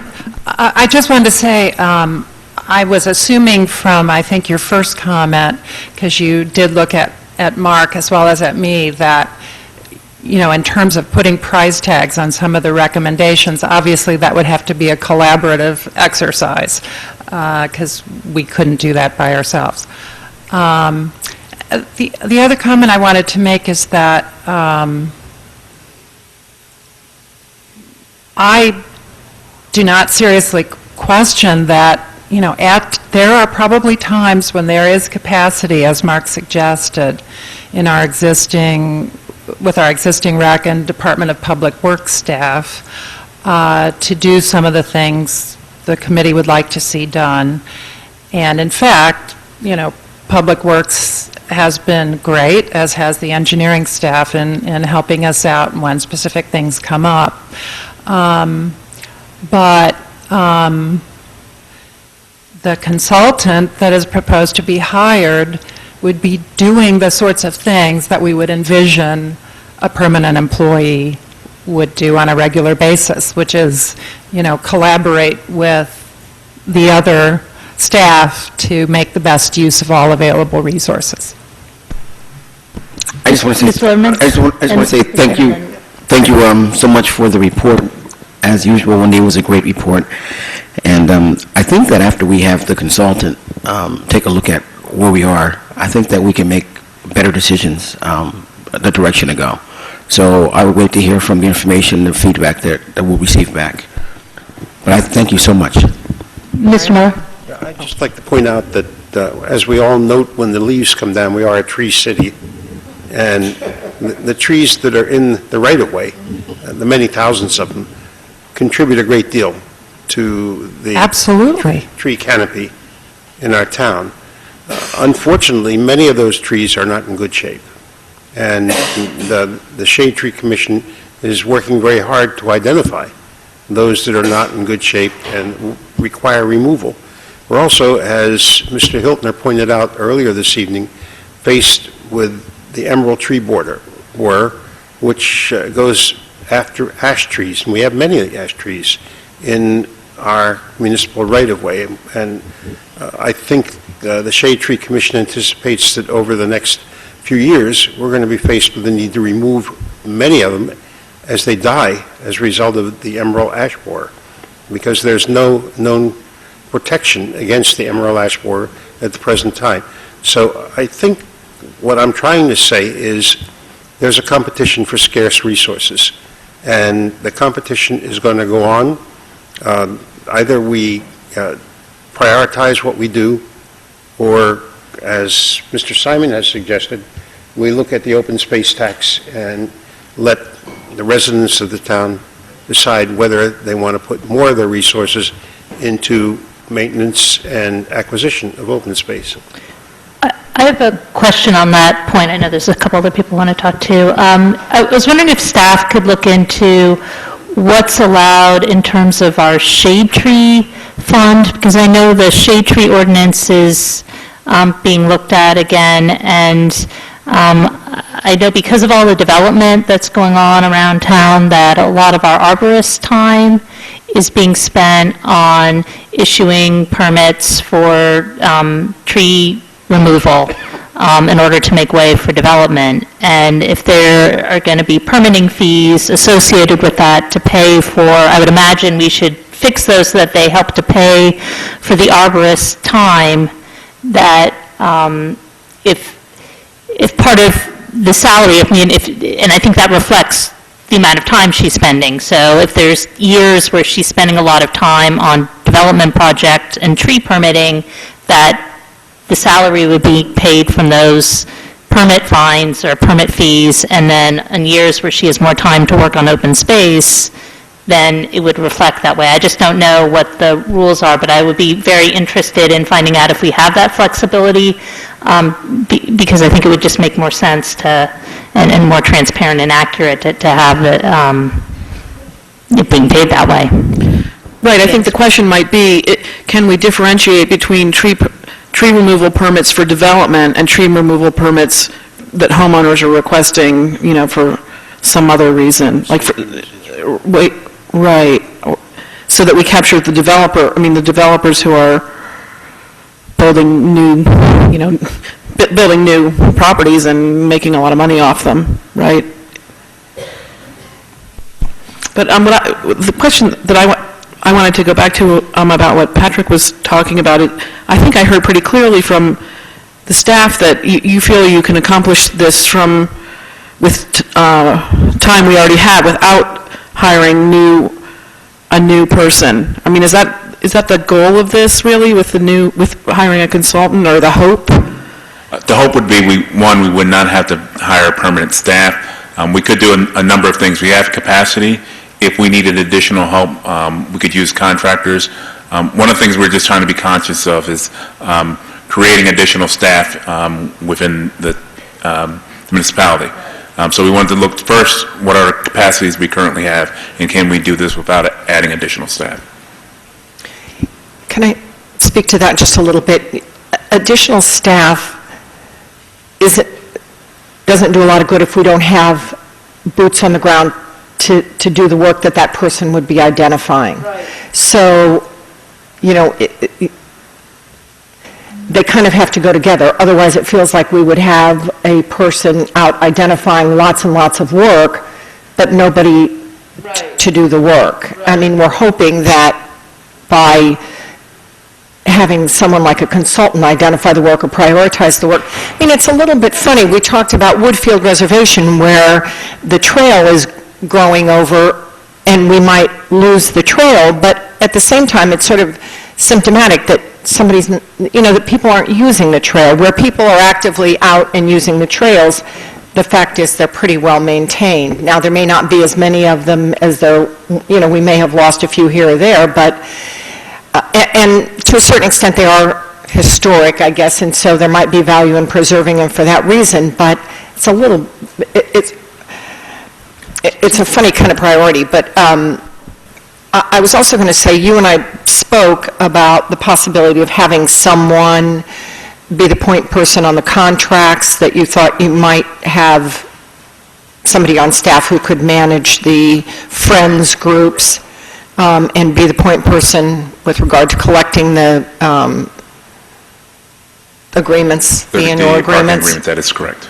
And we've also, I think it's worth noting, I think both Bob Huff and maybe Ben, to a certain extent, have picked up a lot of the things, am I correct on this, Bob, that in your budget, some of the expenses, the capital expenses identified in these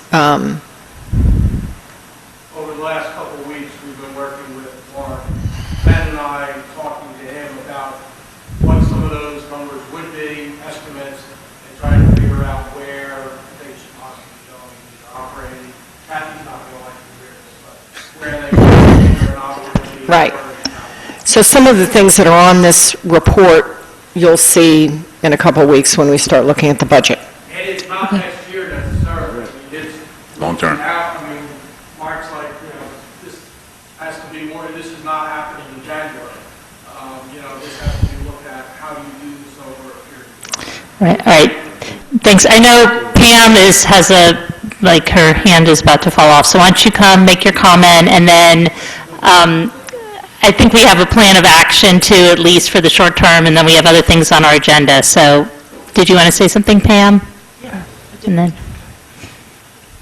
One comment is that Marquand Park was given to the borough. There was no money paid for it. It is now an arboretum. It's a story of success because of volunteers. Secondly, you hire a consultant when we need, what happened to Parks and Rec? Somehow, over the years, Parks got dropped. Why? I'm asking you.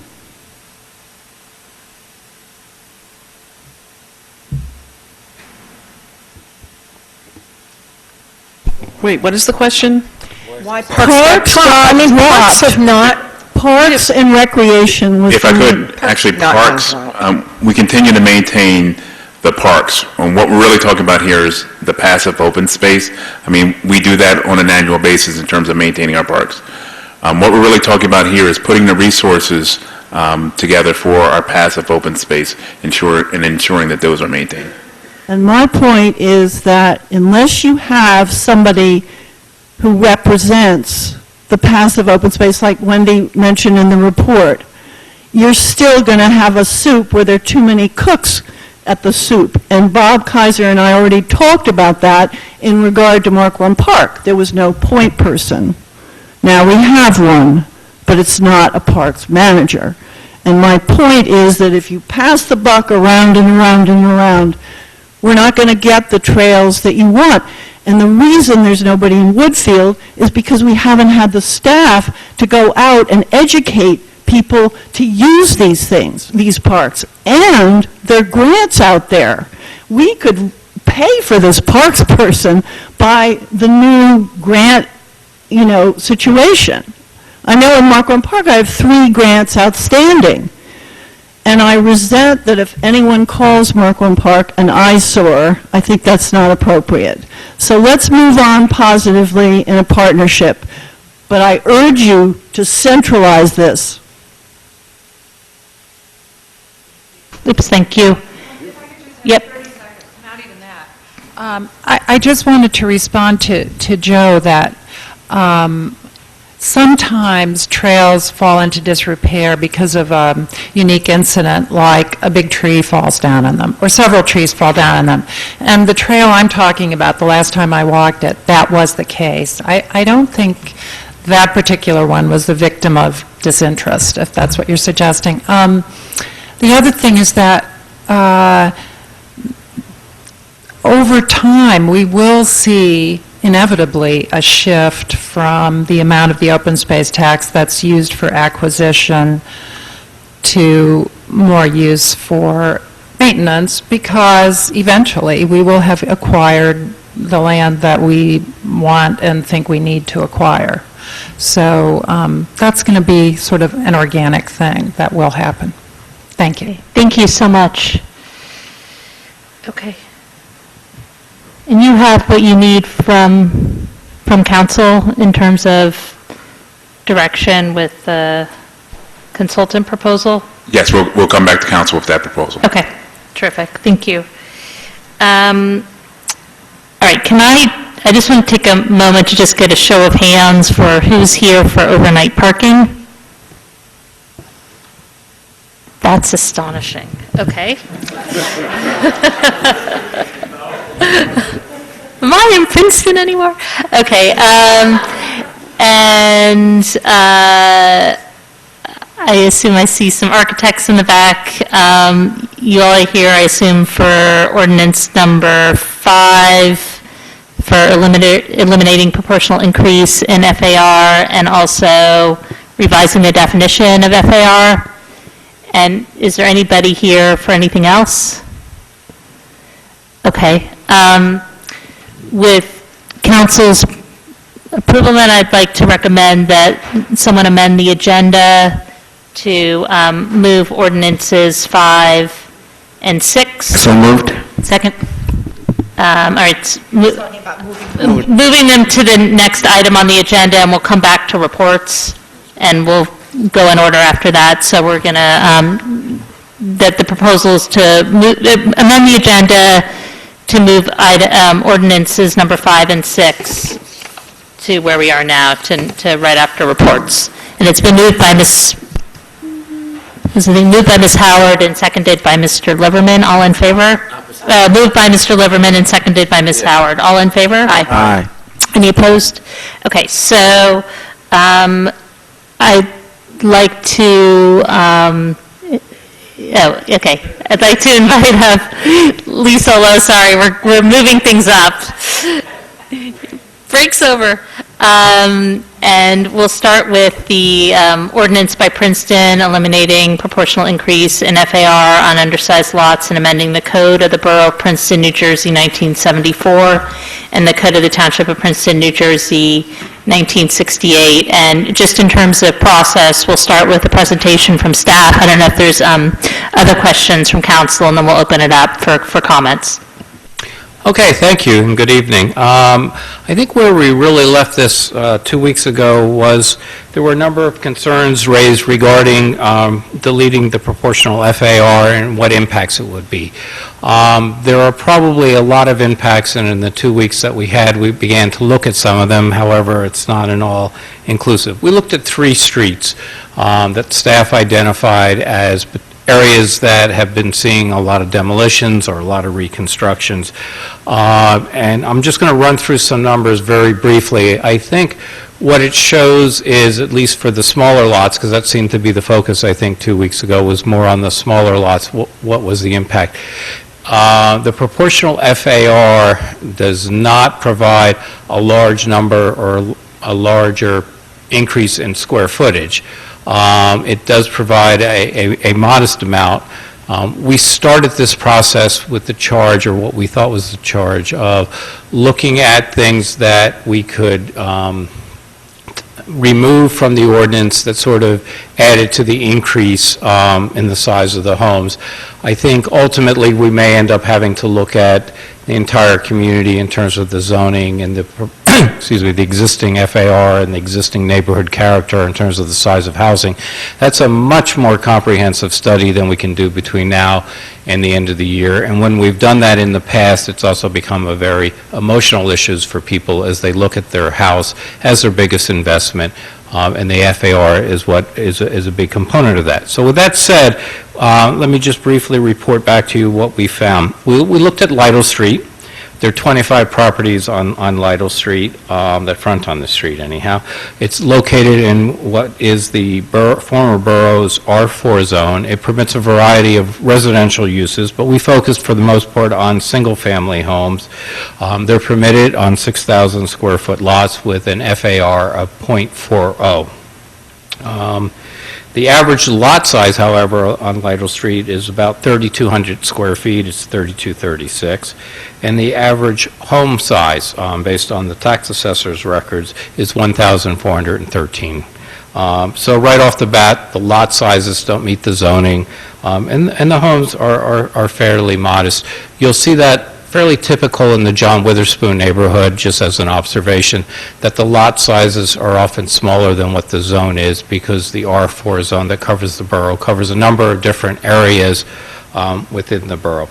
So what we did is just to provide you with some base information. If you apply just that 0.4 FAR to the average lot, what would that result in? And it would allow you to build a home of 1,289 square feet. And if you use the proportional FAR using that average lot, you would be able to build a 1,885 square feet. So about 600 square feet additional would result by using the proportional FAR. It's not a large addition. Percentage-wise, it's large, but when you look at the square footage, it's not a tremendous amount. But you can see that if you have an average home size on that street of around 1,400 square feet, and the existing FAR allows around 1,300 square feet, it's fairly close. You're getting a little higher. You're getting 400 square feet more than the average by going with the 1885. We also looked at Jefferson Street, and we looked at a good length of it, and I'm going to divide it in half because it has different zoning in what was the former borough and what's the former township. So if you look at Jefferson Street from Wiggins to Franklin, there are around 70 properties. It's located in what was the R3 in the former borough zone. Single-family homes are permitted on 7,200 square foot lots at an FAR of 0.4, similar to the R4. This zone also permits two-family homes. The average lot size, however, is only around 6,400 square feet, and the average home is approximately 1,841 square feet. So again, if you apply just the existing FAR to the average lot size, it yields a house of 2,561 square feet, which obviously is much larger than the average home size. If you allow the proportional FAR, that 2,561 goes up to 2,889. So I think it's showing here that maybe some of the concern is with the existing FAR permitting houses much larger than what the average is in the neighborhood. We continue down Jefferson, looking mostly in the former township from Franklin to Valley. There are 44 properties. In this case, it's located in the R6 zone in the former township. This only permits single-family homes on lots of about 10,890 square feet, and it permits an FAR of 0.25. Using the same numbers, the average lot size is smaller than what the zone requires at 7,274 square feet. The average home size is 1,769 square feet. Again, applying the .25 FAR to the average lot size, you get a home of 1,819, again comparing to the average home size of 1,769. So it's pretty close to being, at least on this street, what it is. If you apply the proportional FAR, it increases it slightly to 2,422. So again, you can see if you have an average of about 1,800 square feet, and the proportional FAR gets you up to 24. It's a little bit of a bump, and it does appear to be a bigger home as opposed to the 1,800 that you would get just using the existing FAR. I have one more example, which is Ewing Street, and we only looked at a portion of it. This is Franklin to Guyot. There are 38 properties. It's in the R8 in the former township. It only permits single-family homes on lots of about 8,500 square feet. The FAR here is .30, so it's a little bit larger. The average lot size along this portion, where there have been a number of demolitions, is 9,235, so it exceeds the zoning. And you're going to find that throughout the town. I should have maybe commented earlier. Princeton is not a cookie-cutter subdivision town. It's not like some of the surrounding communities where hundreds of homes were built all at the same time. So the lot sizes and the house sizes and the types and style of the housing do vary quite a bit. So again, on Ewing Street, you have the average lot size of a little over 9,000 square feet with an average house size of about 1,400 square feet. If you apply just the FAR that's existing, which is .30, you get a house that's permitted at 2,770 square feet. So again, I think we're seeing the underlying problem may be the existing FAR as opposed to the proportional FAR, because you have an average of 1,400 square feet is the average home size, so that when a house gets scraped, the new house that's getting built is often much larger. As we talked 2 weeks ago, our maximum FAR in many instances is becoming the minimum. So you are seeing larger homes that are permitted by the FAR, and it may be pointing to the need to look at the FAR. I think most of council received a report from a local architect dealing with just a portion of Lee. Their numbers are very similar to what I'm going through here in terms of what's permitted and what's not. And again, I think the John Witherspoon neighborhood is a little bit different than the other streets we looked at because the lots are so much more smaller. They're usually half of what's being required. The zoning that's been in place in the FAR in the former borough is relatively new, probably within the last 15, 20 years, and it was put in to be generous. There was a lot of resistance at the time to having any FAR or having a cap. So the FAR in the borough was set at probably to allow 95% of the homes to be that were there plus. In the township, I can't really speak to that. That FAR has been in place for 30 or 40 years. I don't know what studies or rationale they went through. I do know when we looked at the borough, we made certain that the homes that were there would not be put into a non-conforming situation. I don't know. I don't think that answers all of the questions you had, but I think it begins to point out that the proportional FAR is not the sole result of larger homes. I think we may have to take a closer look at FAR if you truly want to get into house size and affordability issues in the community.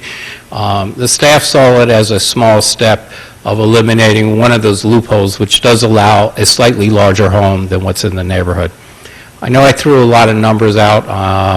If you have questions or need me to repeat any of them, I'm more than willing. But I think what it was showing is that the underlying FAR in many instances is part of what people are reacting to because it does permit such a much larger house to be built in the neighborhood.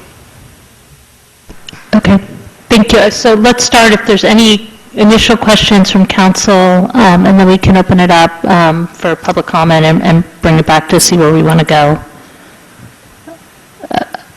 Is there anybody who has a question for Mr. Solo right now? Mr. Simon? Just one recommendation. You mentioned, Mr. Solo, looking at the zoning in general and specifically the FAR, but I would also look at the lot size requirement. The fact that you just described so many places in town where the lots are actually below the minimum lot size I think means we need to redo the zoning to allow those to conform. Point well taken. Wait, I didn't hear the last sentence, sorry. He mentioned looking at the zoning, and his sentences, at least as I heard them, were directed toward looking at the FAR. But he also, in just walking through the description of the impact of this proposed ordinance, described several places in town where the lots are smaller than the allowed zoning.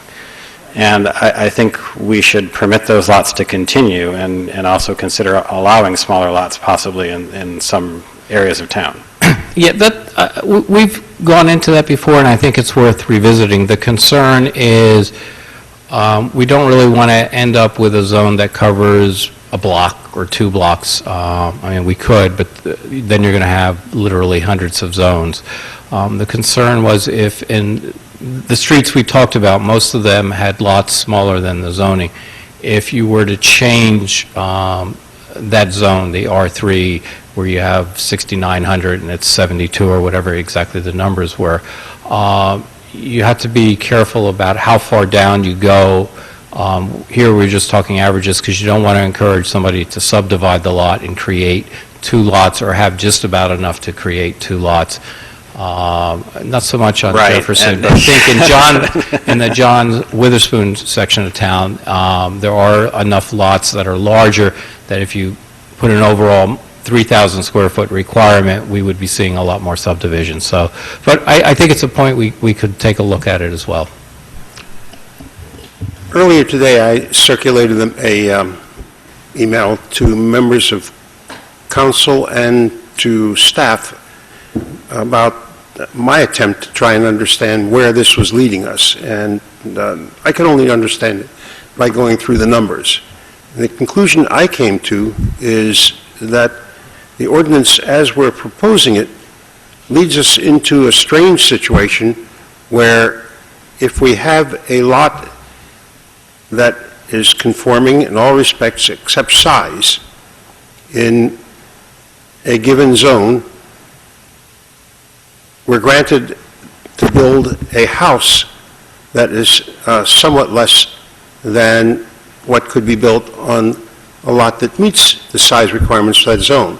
But if I take that smaller lot and move it into a zone where the smaller lot is the standard, I get a much larger house out of it. And that strikes me as very, very strange. And it says to me that maybe we need to go back and look at the FARs and look at the relationship between the FARs and lot size. And that as the ordinance is now constructed, it's going to lead us into a situation where there are rather profound inconsistencies. And the ordinance could be questioned on that count.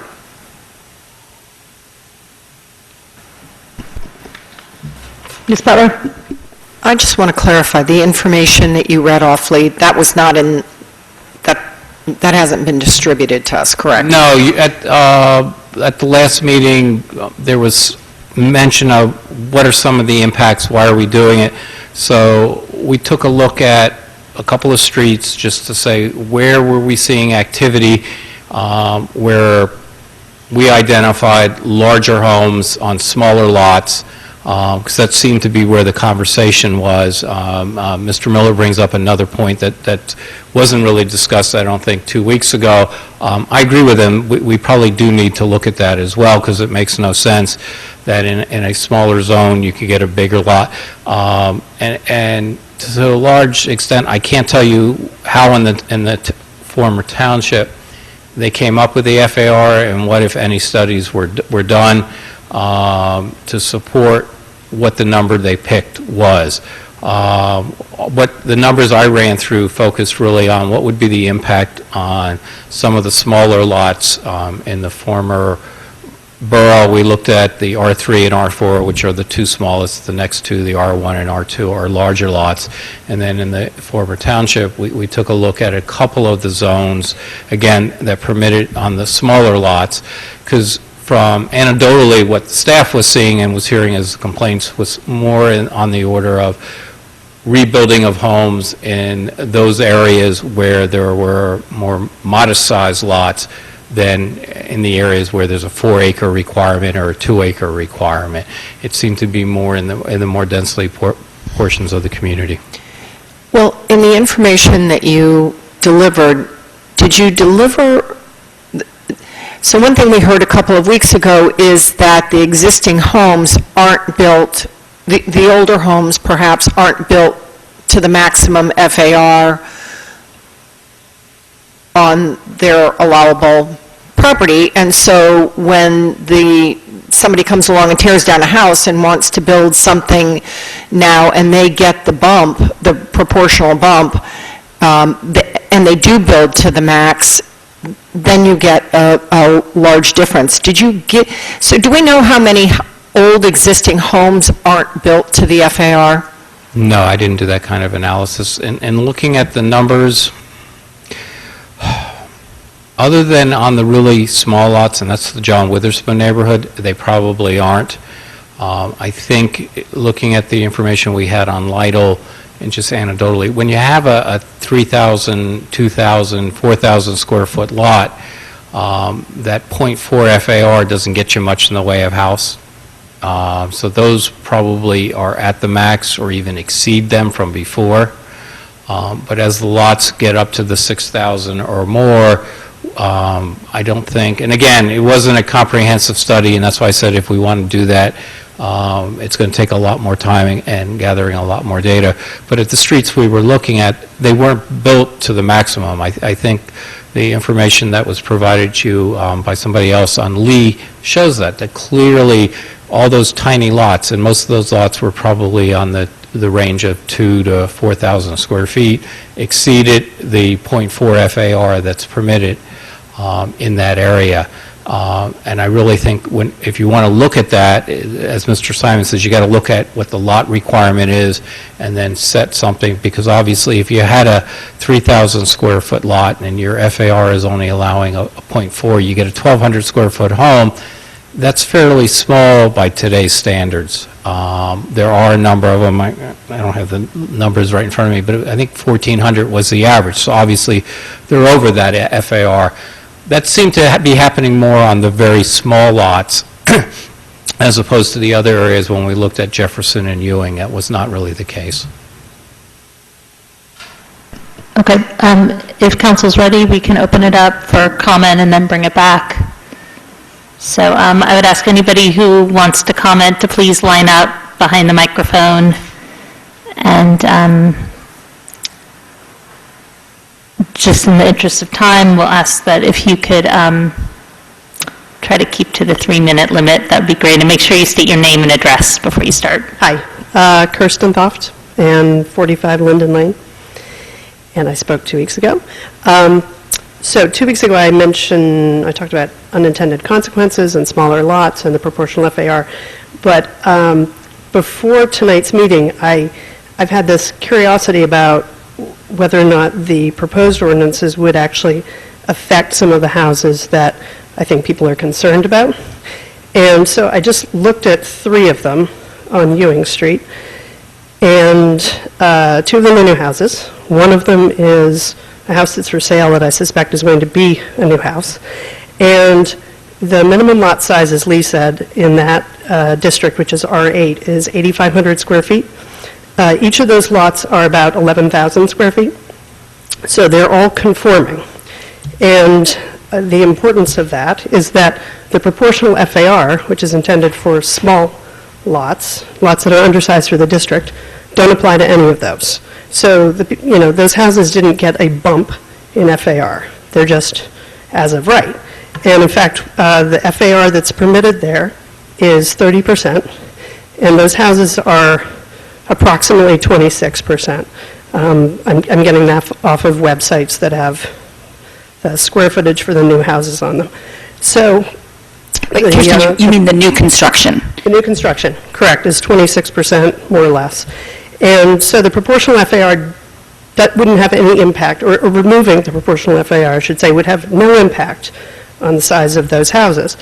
Additionally, the questions of, removing things like porches, sheds, carports, and whether or not, and garage, and whether or not those things would make a difference in the house size, I think they wouldn't, because, first of all, they don't have porches. They don't have sheds. They don't have carports. They have a small front stoop, maybe 50 square feet. They do have a two-car garage, so 280 square feet of garage is exempt from FAR. But given how low their FAR is compared to what's allowable, 30% allowable, 26 is what's built, even if you added in the 280 square feet for the garage, I don't think it affects the house size. So, what I wonder is, what's the point then? If the houses that are outsized in the neighborhood are being, targeted by this ordinance and it doesn't affect them, why are we doing that? And I think that goes back to Lee's point of the FAR for the neighborhood, or at least for those lots within that neighborhood, is higher than the houses that are built on that side of the street right now. And that needs to be looked at. And I think, I understand the concern about the districts and, making tiny little districts, but the reality is the R8 district has lots of different lot sizes, and they vary widely. And, one side of the street is going to be vastly different than the other side of the street, and that's where the houses are going to get bought up, scraped, and look bigger. So that's one comment. The last comment is, Lee mentions tax assessor square footages frequently because that's what people have to reference. In my experience, I've measured a lot of houses in town, and when I calculate the FARs, they are always significantly higher than the tax assessor numbers, and by about 15% or so. I don't know why, but I have a guess, which is that the tax assessor doesn't want to cut it too close to reality because they don't want to be second-guessed. But at any rate, I could give you case studies on it. I bet other architects could as well. But I think that using the tax assessor numbers to base the zoning on is potentially a little bit dangerous. I don't know how to solve the problem. I'm just bringing it up as an issue. Thanks. Thank you. Just to follow up on that, when we had revaluation, do you remember, did the consultant that was the revaluation consultant go around and, they went around and measured? Is that where we got the numbers? That was ASI, I believe. Yeah. Yeah.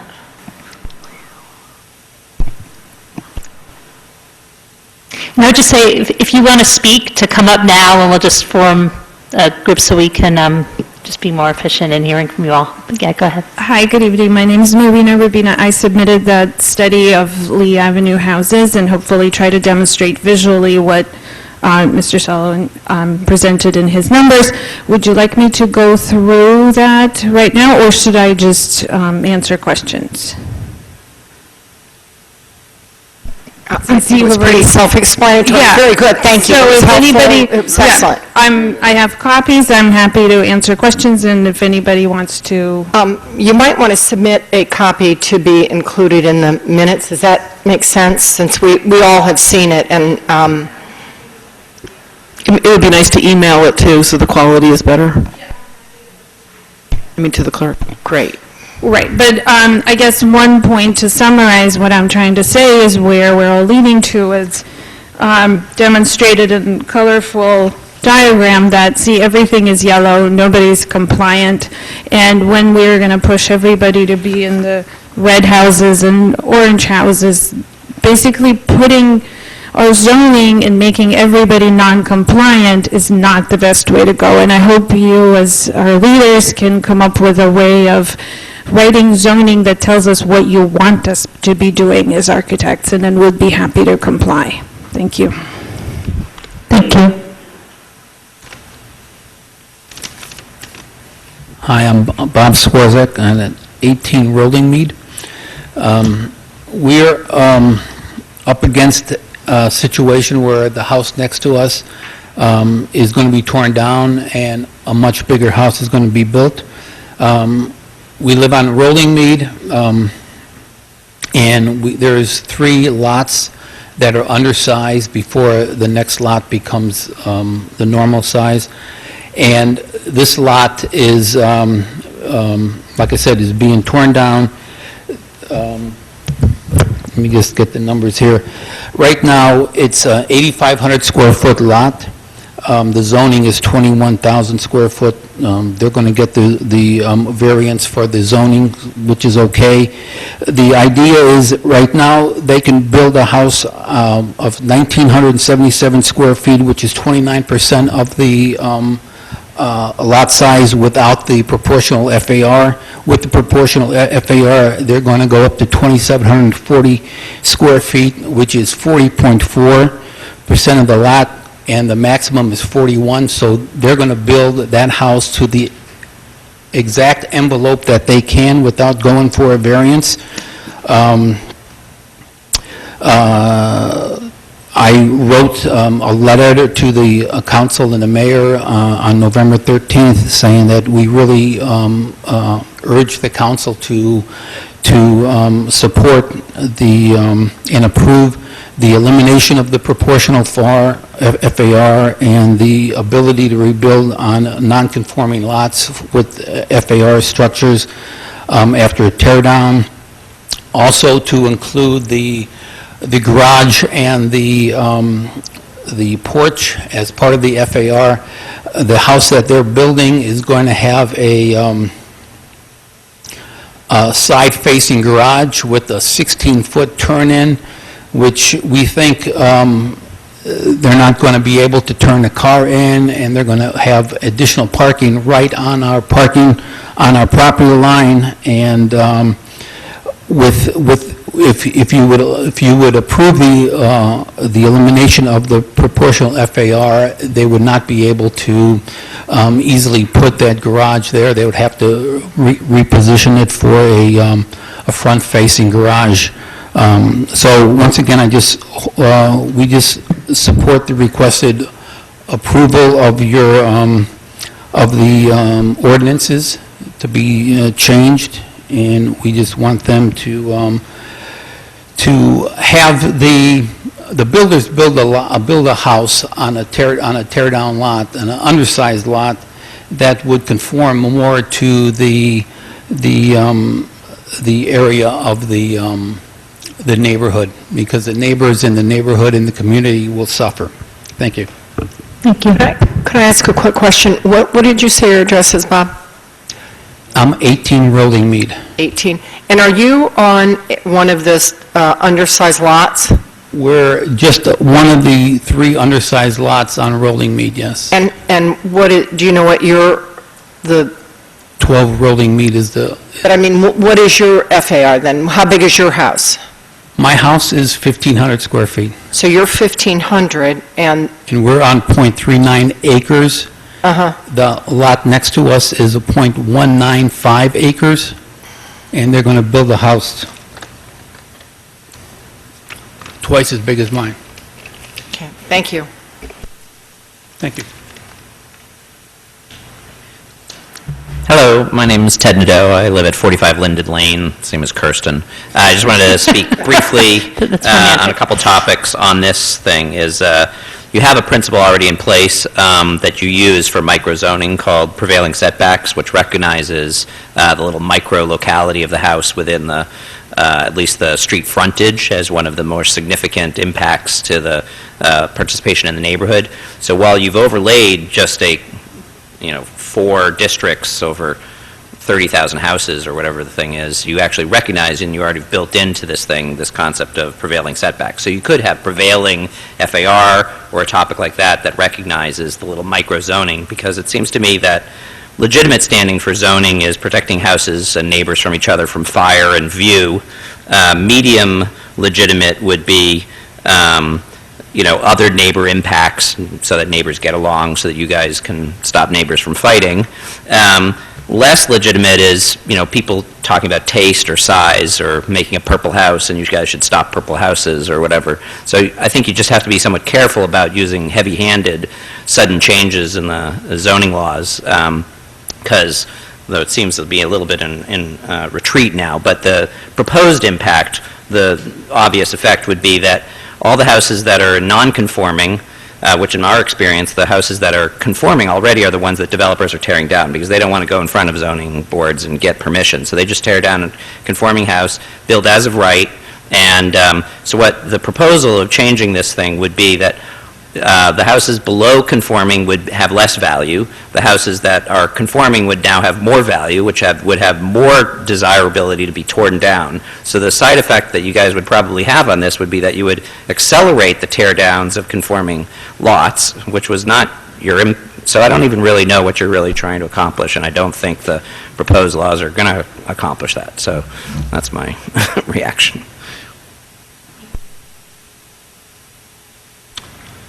Hi, I'm Charles Carney. I live at 702 Prospect Avenue. In my block on Prospect Avenue, only one lot is conforming, which is occupied by Pam Merkold. It's an R5 zone with a half-acre lot size, and nearly every lot is 0.4 acres. Every house, except for the 3 built in the last decade, conform with the new regulations, the proposed regulations. They're about 33,000 square feet. New houses that have gone up on those 0.4 acres are now like 4,200 square feet, towering over the other ones. That's what I think you should get rid of. This thing about it not having any impact in the township, in the R5 zone, it would have an enormous impact, improving things completely. Thank you.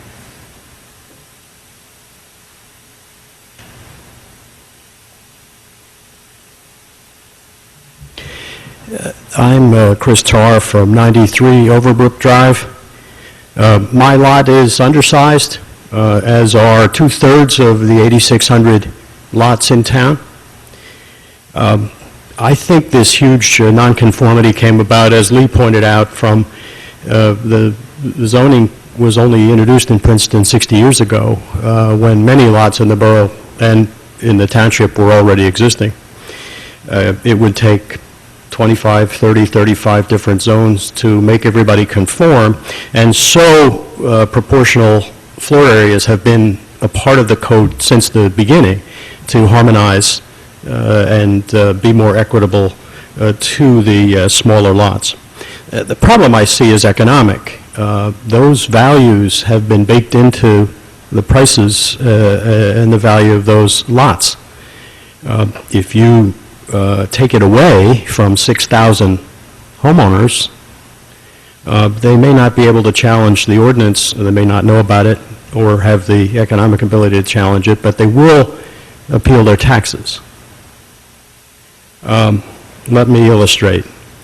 6 years ago, the DEP declared the Stony Brook and all of its tributaries in Princeton to be C1 streams with a 300-foot setback on either side. My house at the time was located within that 300 feet. I appealed my taxes, and I appealed the taxes of 150 other people in town. The result was that millions of dollars of economic value was permanently removed from the tax base and had to be made up by the other taxpayers. That was 150. This is 6,000. Lawyers will send out letters saying, on Pearl Harbor Day last year, town council secretly attacked your property value, I can appeal your taxes, and so forth. If all 6,000 appeal, and even if $75,000 of value was taken away from each assessed value, $450 million of value would be removed permanently from the Princeton tax base to be made up by the others. The properties that will be hurt the most are those in the John Witherspoon area. With revaluation, you doubled their taxes because you told them that their lots would sell for more money. 87% of those lots are non-conforming, and this ordinance would diminish their value. I think this push for downsizing came about largely because of the, one more minute, the unfortunate-looking barn-like houses on Valley Road. I remind you that those lots are conforming and that the planning board gave them both variance as to lot width. I think in hindsight, it would have been wiser to limit the actual height of those homes because the width of the buildings was smaller. It would have been wiser to have them set back, and it certainly would have been wiser to make sure they didn't look the same. But I think we've seen tonight that this is a complex problem, and it's not well served by a simple and wrong solution. I think this could go to ZARC. I think you've got lots of architects, planners, land use lawyers who are willing to help investigate best practices elsewhere, examine the zoning as a whole, but this is, seems to be inappropriate. So thank you very much. Thank you.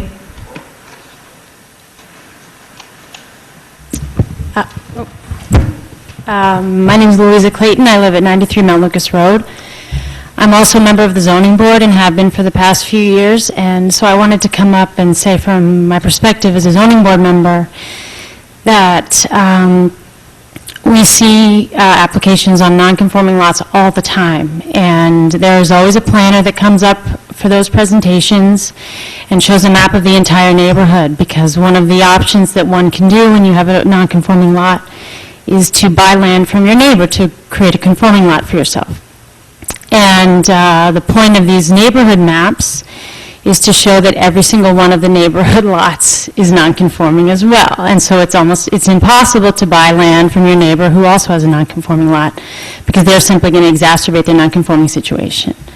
So I'm coming here to talk about this particular ordinance, just to say that I do think it's kind of a blanket solution that you're looking to do about the FAR. And I also think that the FAR is only one constraint on what's being built, and there are height limitations, setback limitations, and so I just wanted to say that I think we need a more subtle solution for this, and perhaps creating subzones. I don't think we'd end up with that many different subzones that would be unwieldy, but I think it would actually benefit. Thank you. Ms. Crum? I just wanted to ask you, so just to be clear, so you oppose all of these?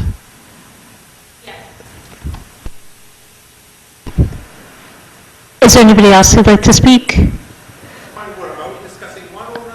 We're just discussing number 5, which is the eliminating the proportional increase. Then we're going to go through the other one next. Is there anybody else who'd like to speak on the proportional increase ordinance? Okay, so I'm going to close the public comment period and bring it back to council. I had a question for Mr. Sola. One of the ideas that came up was somehow referencing the prevailing FAR. Is there a way to do that?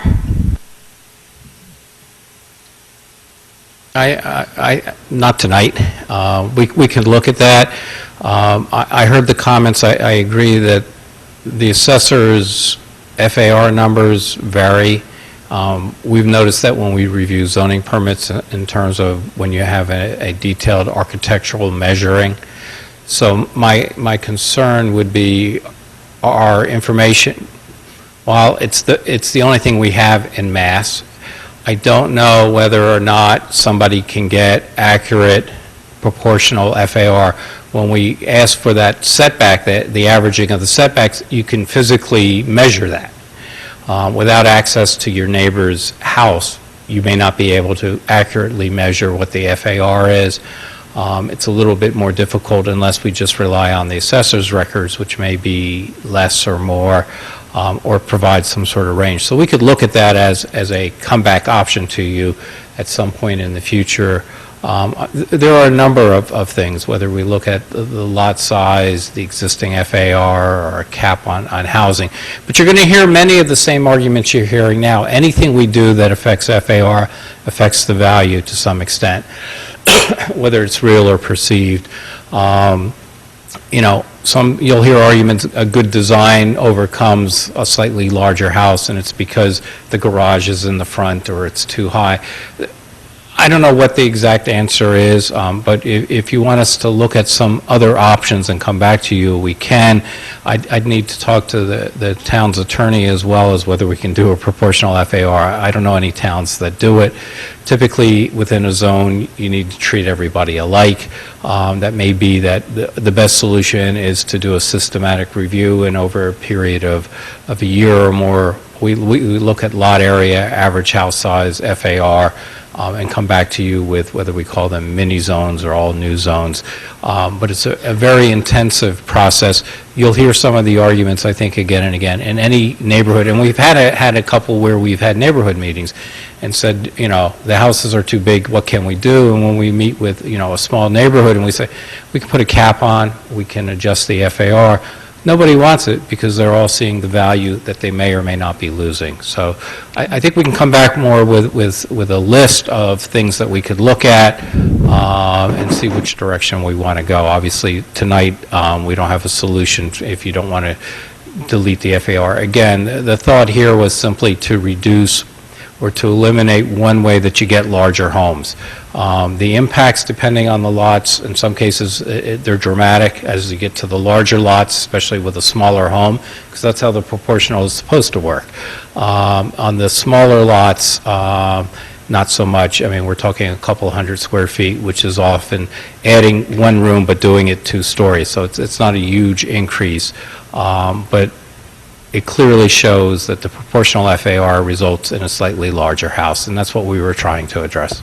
Yeah, and I do want to thank staff. I know I get emails at least a few times a week, and I know rest of council does, and this is something, it's not just one house on Valley Road, it's pretty much every single neighborhood throughout the community. People are just in despair over what's happening to their neighbors. This was just and meant so- as a first step. Right. If it's not the right first step, we can come back to you with a little bit more detailed study and some detailed recommendations, or maybe a menu of options of things that we could try, and work with both the council and the community on coming up with something that may be a better solution. Well, let me just sort of get a temperature from council, if people are interested in introducing this, if people want to wait, just so everybody understands, if we wait, we're waiting until 2016, because we're out of time for 2015, pretty much. So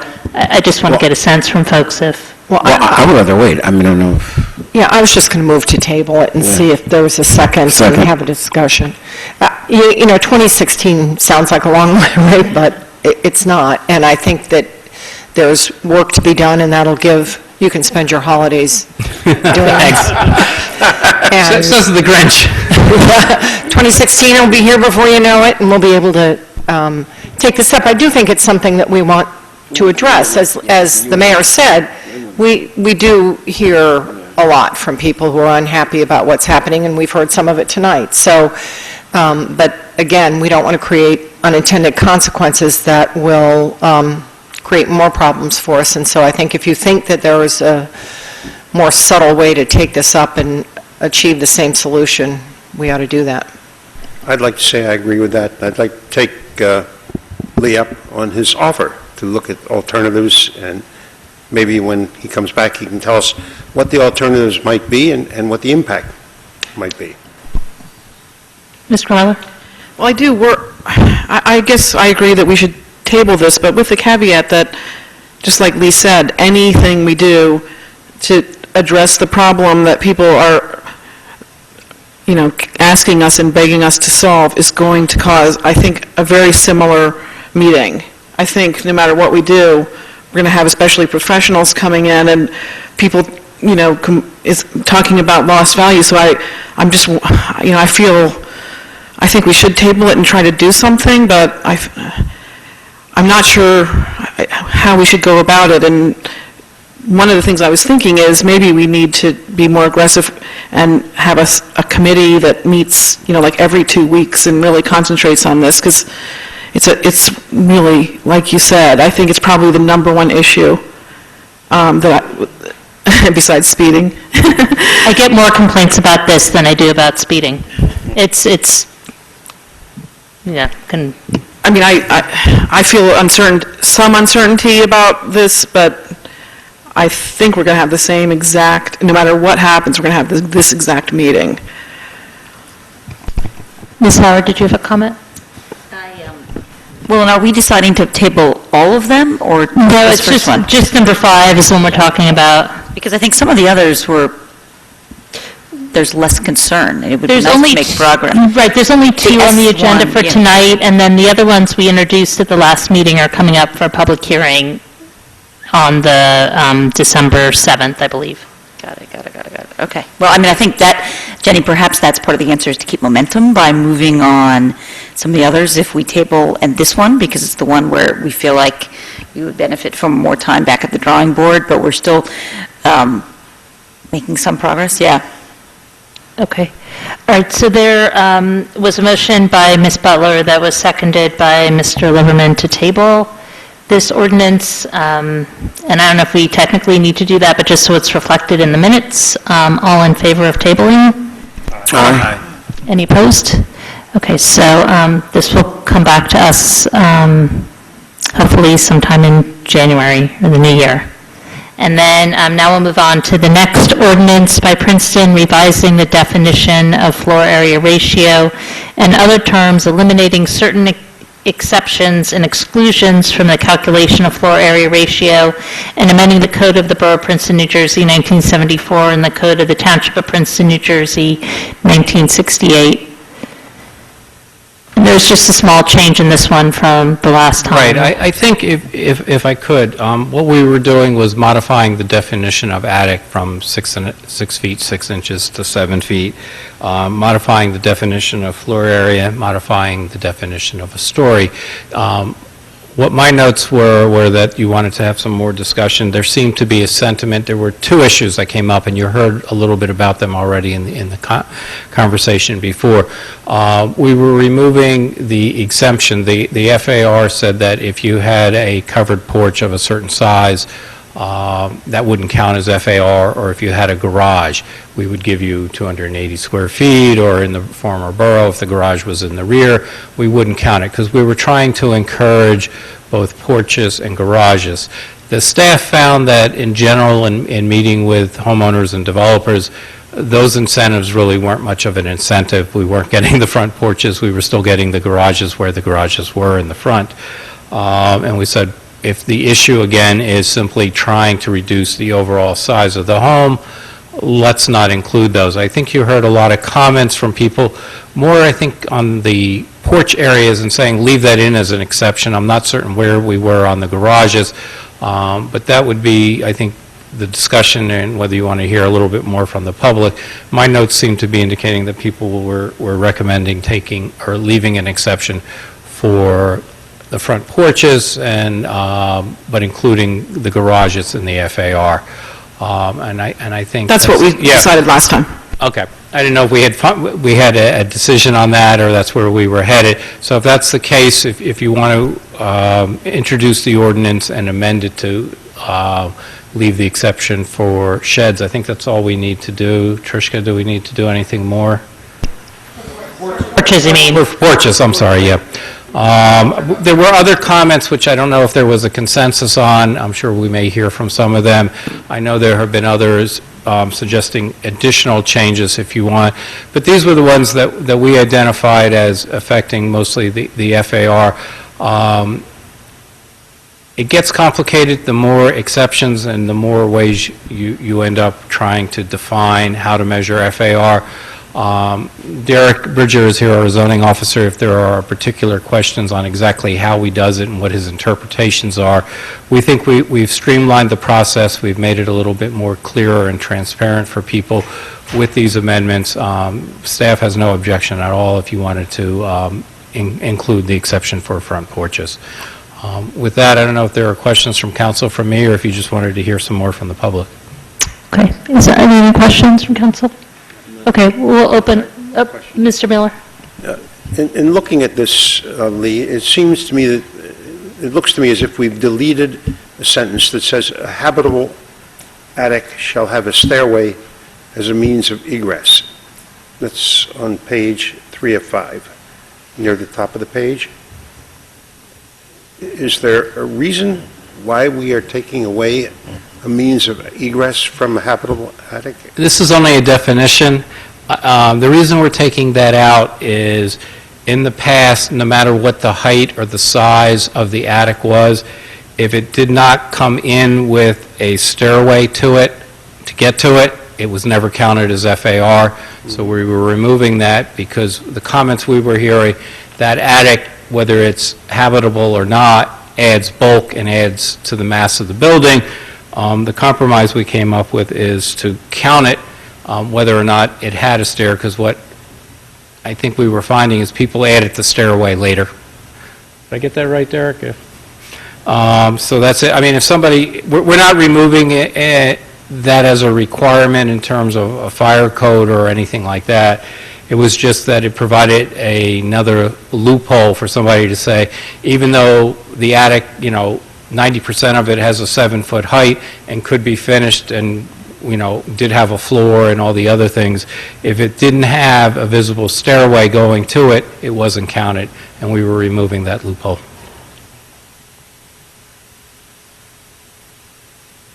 Are there any other questions? Okay. I'd like to open it up then for public comment again.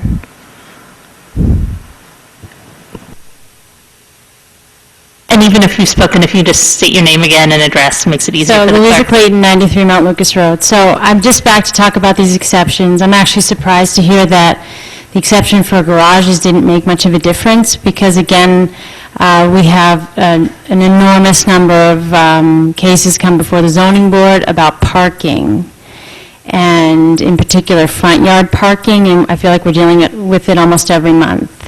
And I can't believe that encouraging people to build garages wouldn't encourage people to at least they would have a space where they could park that is outside of their front yard, that is, legal, and ideally if they would park there.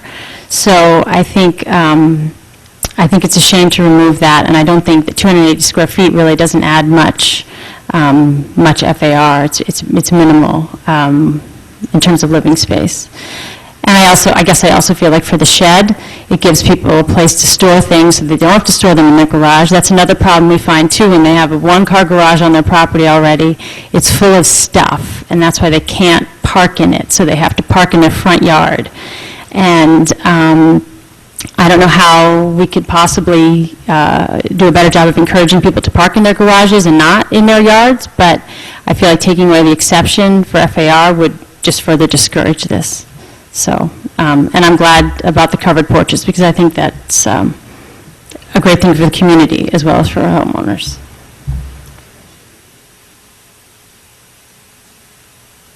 Charles Carney, 702 Prospect Avenue. Again, Can you say your name a little slower so the clerk can get it? Charles Carney, 702 Prospect Avenue, Princeton.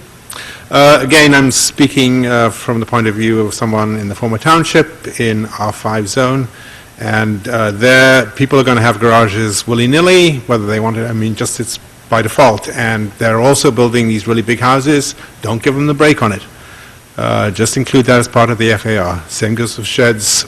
I don't really care about the porches, but and I also approve of the counting of the attic space regardless.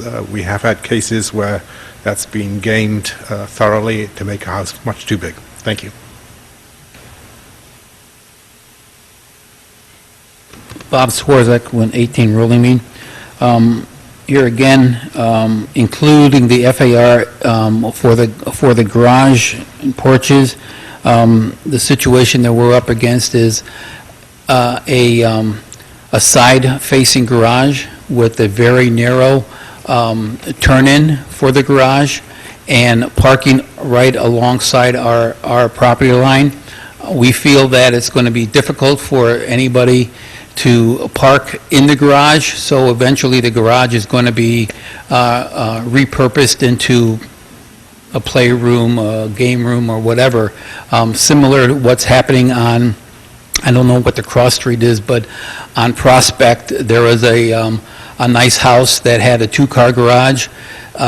They were always parking out in front, and they're now reconverting that area into some other room. They took away the garage doors, and they're putting up windows so it's not going to be a garage anymore. So I think that it's very important that the council approves including garages, porches in the FAR to try and limit the size of the house on property. Thank you. Hi, Kirsten Thoft, again, 45 Linden Lane. I'm lobbying for a shed, oddly enough. It just seems as though a shed is a separate separate structure. And I don't understand how that contributes to the bulk of the house. And for people with small houses, having a little storage space outside seems like a good idea. So I'm not sure why we would include that in the FAR and potentially not let them build a bathroom, for instance. That's it. Thanks.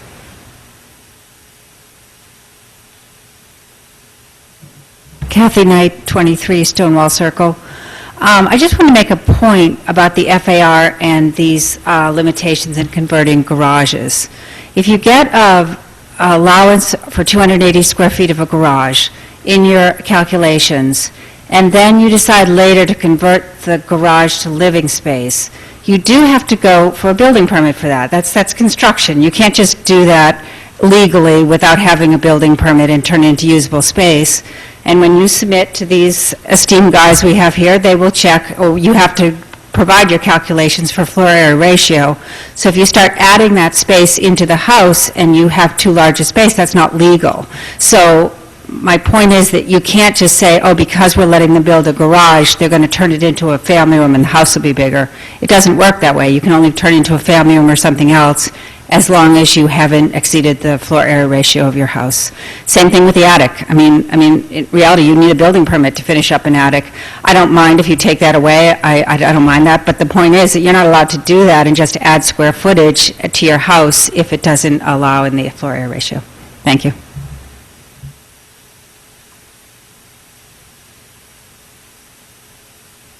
Hi, Irina Rubina, 28 Quarry Street. Sorry to be repeating again, but I'm wondering if we could look at this more holistically, because I think, thank you so much for saving the porches, that's great, but I also wonder if there are other solutions to think about the garages. I absolutely hate those houses with big garages and no front door that you can see from the front, but in rewriting these ordinances, could we try to think how can we encourage what we want to see? Maybe carports are excused. Maybe carports don't count towards FAR because people will park there because they can't store anything there. It's outside. Or maybe like in the bylaw of garages in the back. Or try to think about what are we trying to encourage, and maybe think about it all holistically with the other ordinance and see that if somebody has a 4-car garage up front, maybe we count that, but if it's a carport somewhere else, maybe we encourage those things. So just try to think about kind of what is the goal of this and how can we build it into our zoning ordinance. Thank you. Thank you. Is there anybody else who'd like to speak? Okay, we'll close the public comment on this and bring it back to council. Want to take a temperature? Ms. Krumiller? Well, I support this. I mean, I'm sympathetic to, I think people always want to build their as big as possible, and that's what exactly what we're trying to address. And if people want a garage, they're just going to have to count it in the FAR. It's just a trade-off. I don't think it's encouraging or discouraging garages any more than it is bedrooms. Ms. Howard? I'm comfortable as well, and I'd be happy to make the motion to make the change to exclude porches. I thought that happened last time. I don't think it's in there, don't we have to? No, it isn't. I was going to raise a question and suggest some language if that's what you were going to do. And the question is, in the former township, the language is roof porches with at least one open side to the extent of 100 square feet would be what you would be putting back in. However, in the former borough, it was 200 square feet. So if you want to leave the exemption for the front porches, that's fine. We have the language, but we would need guidance from you as to whether you're exempting 100 or 200 square feet, because each ordinance was a little bit different. Well, if we like porches and are exempting them, wouldn't we want to be maximally encouraging? Yeah. Fine, and we have, That makes 200 sense. it is, and now we have the language to put in, and the ordinance would be amended to reflect that. Mr. Simon? Yeah, I'm looking at the exceptions, that I'm comfortable actually leaving the exceptions in place for smaller homes, but not for the larger homes that people complain about as McMansions. And actually, I'd like a little bit of guidance just in terms of when you get complaints, or for that matter, when we get complaints, what sizes are people really talking about when they're starting to call something a McMansion as opposed to the homes that more seem to fit the... It's relative. On the smaller lots, a 3,000 square foot home on a smaller lot is a McMansion. On a larger lot, that 3,000 square foot home is not. So it's hard to do that. A lot of the complaints we get also are about it became a McMansion because they took a 1,200 square foot ranch and made it into a 2,400 square foot colonial. And the people are reacting to, it is much bigger, but the footprint is the same. Yes, and I would actually have a hard time qualifying that as a McMansion. Right, but that's what I'm saying. The McMansion, I think, is relative to the lot size, so it would be difficult to give you a number on that. Well, here's where I was going with this question is, when I think about a 1,200 or 1,600 square foot home, leaving exceptions in the FAR for a porch, a shed, a garage makes an awful lot of sense to me. When I'm thinking about a 4,000 square foot home, there's plenty of room to put everything you want in there, and you don't need any exceptions. So could we set a threshold of 2,000 square feet? And below that, if you haven't met it with these exceptions, and then they can be excluded from the FAR, but once you get above that, they can't? And does that make sense to people? Am I the only one who's kind of thinking along these lines? Well, I'm just looking at our attorney to see if that's If you're allowed, possible or is that not. possible? Yeah. Well, there's a couple of things. One is I'd have to, look a little more closely at that, but secondly, there's no way that I could amend that language for you and introduce it tonight. So, that's the practical answer. Well, practically speaking, there's another amendment I've asked for, which you've also said we can't get in, which is the creating these spaces, which frankly should be counted in FAR. Cathedral ceiling area. Right, Or cathedral. because they're adding to the bulk of the house as it appears to the outside world. And I would also like to see our FAR definition take that into account. It actually looked to me like it was doing that because we were counting it from the outside wall, but then you said, no, we're not, because somewhere in here there is buried, it has to have a floor. But it is one of the things that we are looking at. I mean, it's on the list of... Yeah, we did meet on that, we just didn't have a Even if we pass solution. this, we would expect a relatively quick follow-up. I don't know how well, what you may mean by quick and what I may understand by quick, so I'm not going to say relatively quick, but it is very much on the list of things to try to address. I don't understand why the cathedral roof, it doesn't seem complicated, because couldn't you just say if it's twice as high, if the ceiling is twice as high, the FAR is calculated twice as much? Couldn't you just... Right, but it's all tied to definitions that say for floor area ratio, it has to be a story. A story speaks, I think, to having a floor. Yeah, and there's a municipal land use law definition as well of that. Okay. Which is why we were hesitant. I mean, we looked at it, we kicked it around and said, there's probably a way around it, but within the 2 weeks we had to do it, we didn't have a solution. Well, it sounds like where we are right now is if we want to move forward tonight, we can move forward tonight with the small change to take out the language about porches, or essentially leave it in as an exception that can be, but is that the interest, or do people want to table this too? I'd like to move it forward. Okay. Is there a second then? Second. All right, and then do we need to do this in two steps, where first we do the amendment with the porches language? It hasn't been introduced yet. Yeah, it hasn't even been introduced yet. Okay. So what you're introducing is what's in your packets, except that we are retaining the exception for porches, and it specifically, this is how it would read, roofed porches with at least one open side to the extent of 200 square feet. So it's the borough's, it's what's in it's the current borough standard. Okay, and Ms. Krummeler moved it with that language, and Ms. Howard seconded it, and is there any further discussion? Yeah, just to test the cathedral ceiling question for a moment.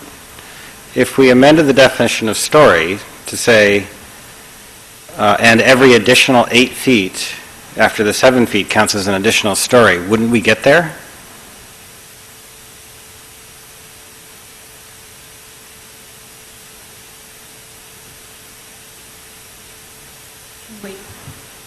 I guess Are we if allowed the- to create our own definition of story? We have or is it a definition of MLUL? story and floor here, floor area here.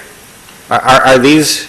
Right, but that's what, I thought we I just... think heard given the looks on the faces of our staff, I feel like we should wait on that question.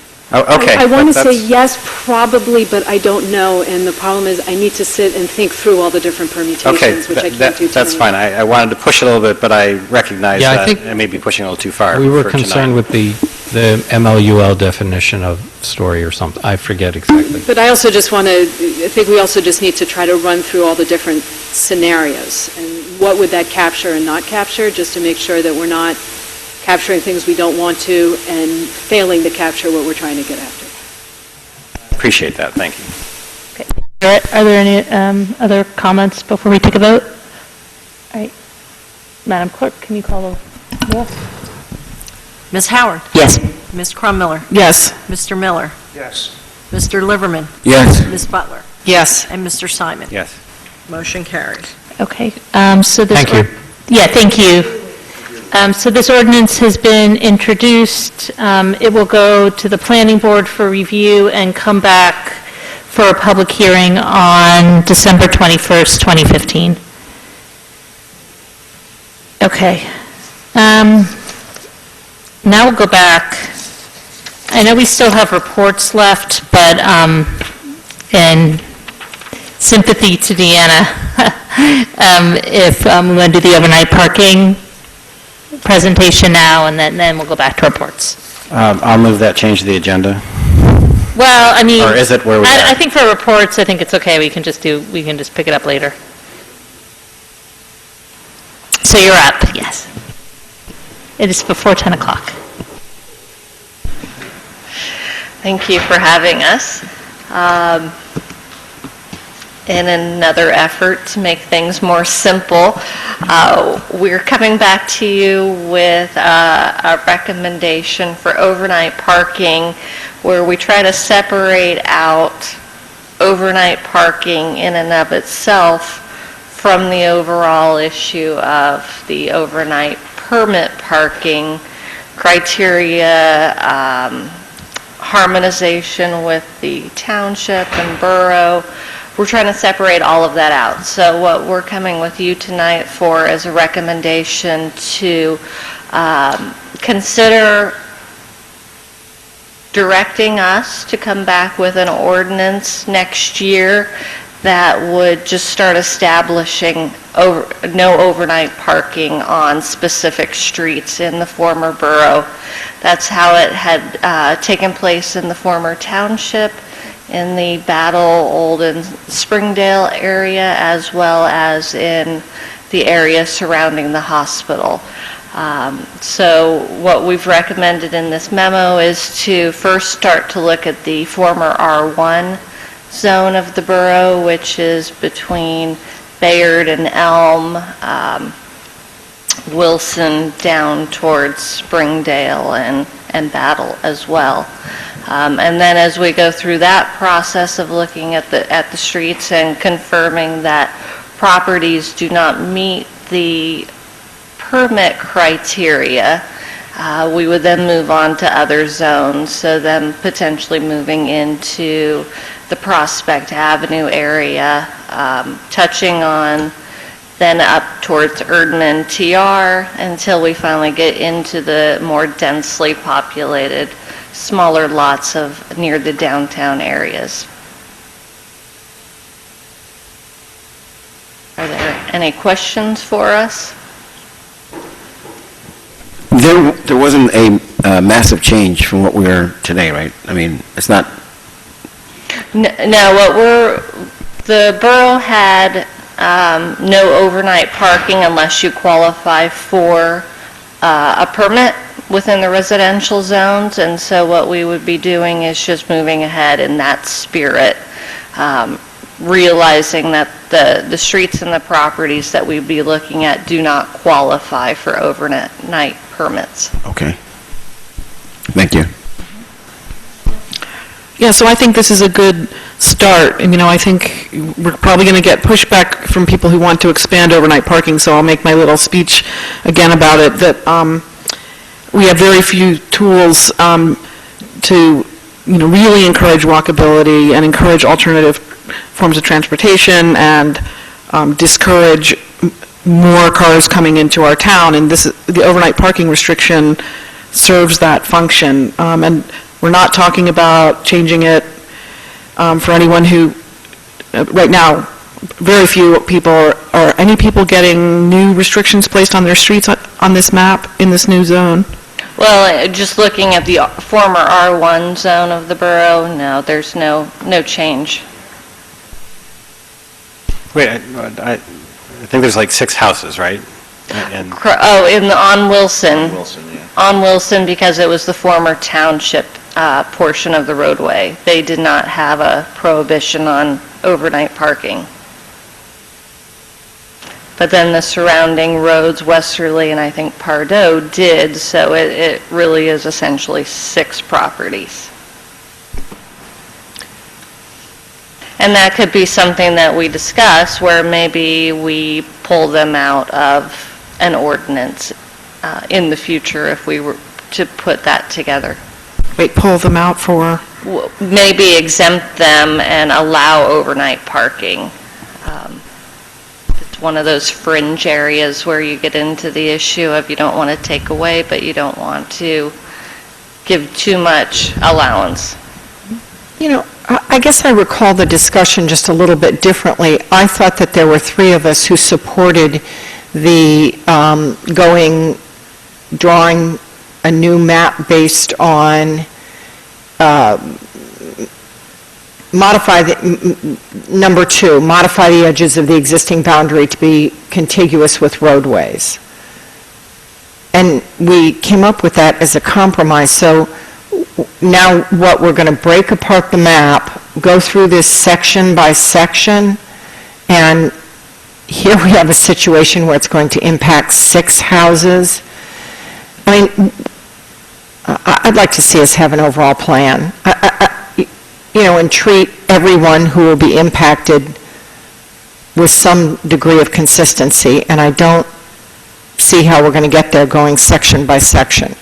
And plus, it's 10 o'clock and I want to put needles in my eyes. Like, we're going to go through this section by section. We just postponed all the stuff that, the ordinance, the FAR for next year. This is taking a lot of time, I guess. This is our 3rd, we had a work session on it, we had an ordinance. We've already spent hours and hours on this. So I would be in favor of taking a look at the whole thing and making a decision. Well, I think that the attempt is to do this in a way where that we can build some consensus so that we don't have staff spending a lot of time on an ordinance that then comes and does not have support. So this is it's an attempt to actually save time in the long run so that we have something where it's easy to change. Yeah, Once it's an ordinance, then it's more difficult. Have you seen with the last one? You want to make little changes and it's difficult. No, I agree, but I think what you're saying is, you're saying the same, are you saying the same thing, Councilman Butler? I mean, I just heard that in this section where this one little section we're considering, there are 6 homes, and then all of a sudden it's saying we could take out the 6 homes that are impacted. Oh, I see what you're saying. Yeah, but that was the only change, I think, that they were saying. I know, but if you take out the 6 homes that were impacted, then we're back to looking at the old borough boundaries. Like, let's make a decision about what it is you want to do. Do you want to do the old borough boundaries? Do you want to do the old borough boundaries plus Birch and Lee only? Are we going, 3 of us wanted to go on with the number 2, modify the edges of the existing boundary to be contiguous with the roadways. I mean, this is going to take... Well, but this isn't really taking that long right now. I mean, I think of it as like a work session that we're parceling out. So we're looking at this section now, then we're going to look at another section, and then we have the overall, combining them in our big meeting where we're probably going to be looking at the overall picture. And I think what happened last time is we did have that in front of us with the changing the boundaries, and there wasn't 100%, I mean, there wasn't enough support to get it passed, so that's why Ms. Howard? So maybe this is sacrilegious, but I'm trying to remember, Joe, you remember 3. I don't think I was in your 3. Sorry, are you counting me as your 3? No, you were the person that wanted to neither take away nor add. So I was of the position that we shouldn't change anything for now, and we have 5 years, right, to harmonize. Well, then we could go with the old boundaries and call it a day. Well, I mean, I think I'm just making the point that you're right, we could spend a lot of time, I'm actually agreeing with you, Joe, that we could spend a lot of time churning about this for not much gain. And if there's not an appetite to make changes, should we spend time and resources on it? And there are several neighborhoods that have to, or a couple streets, Birch and Lee, that have to be addressed, correct? Are they And my feeling was it didn't seem fair to me to pick on 2 streets without some overarching theme. So Birch and Lee have to be addressed because they have a number of properties, right, that are impacted, that don't have driveways, that qualify for permits.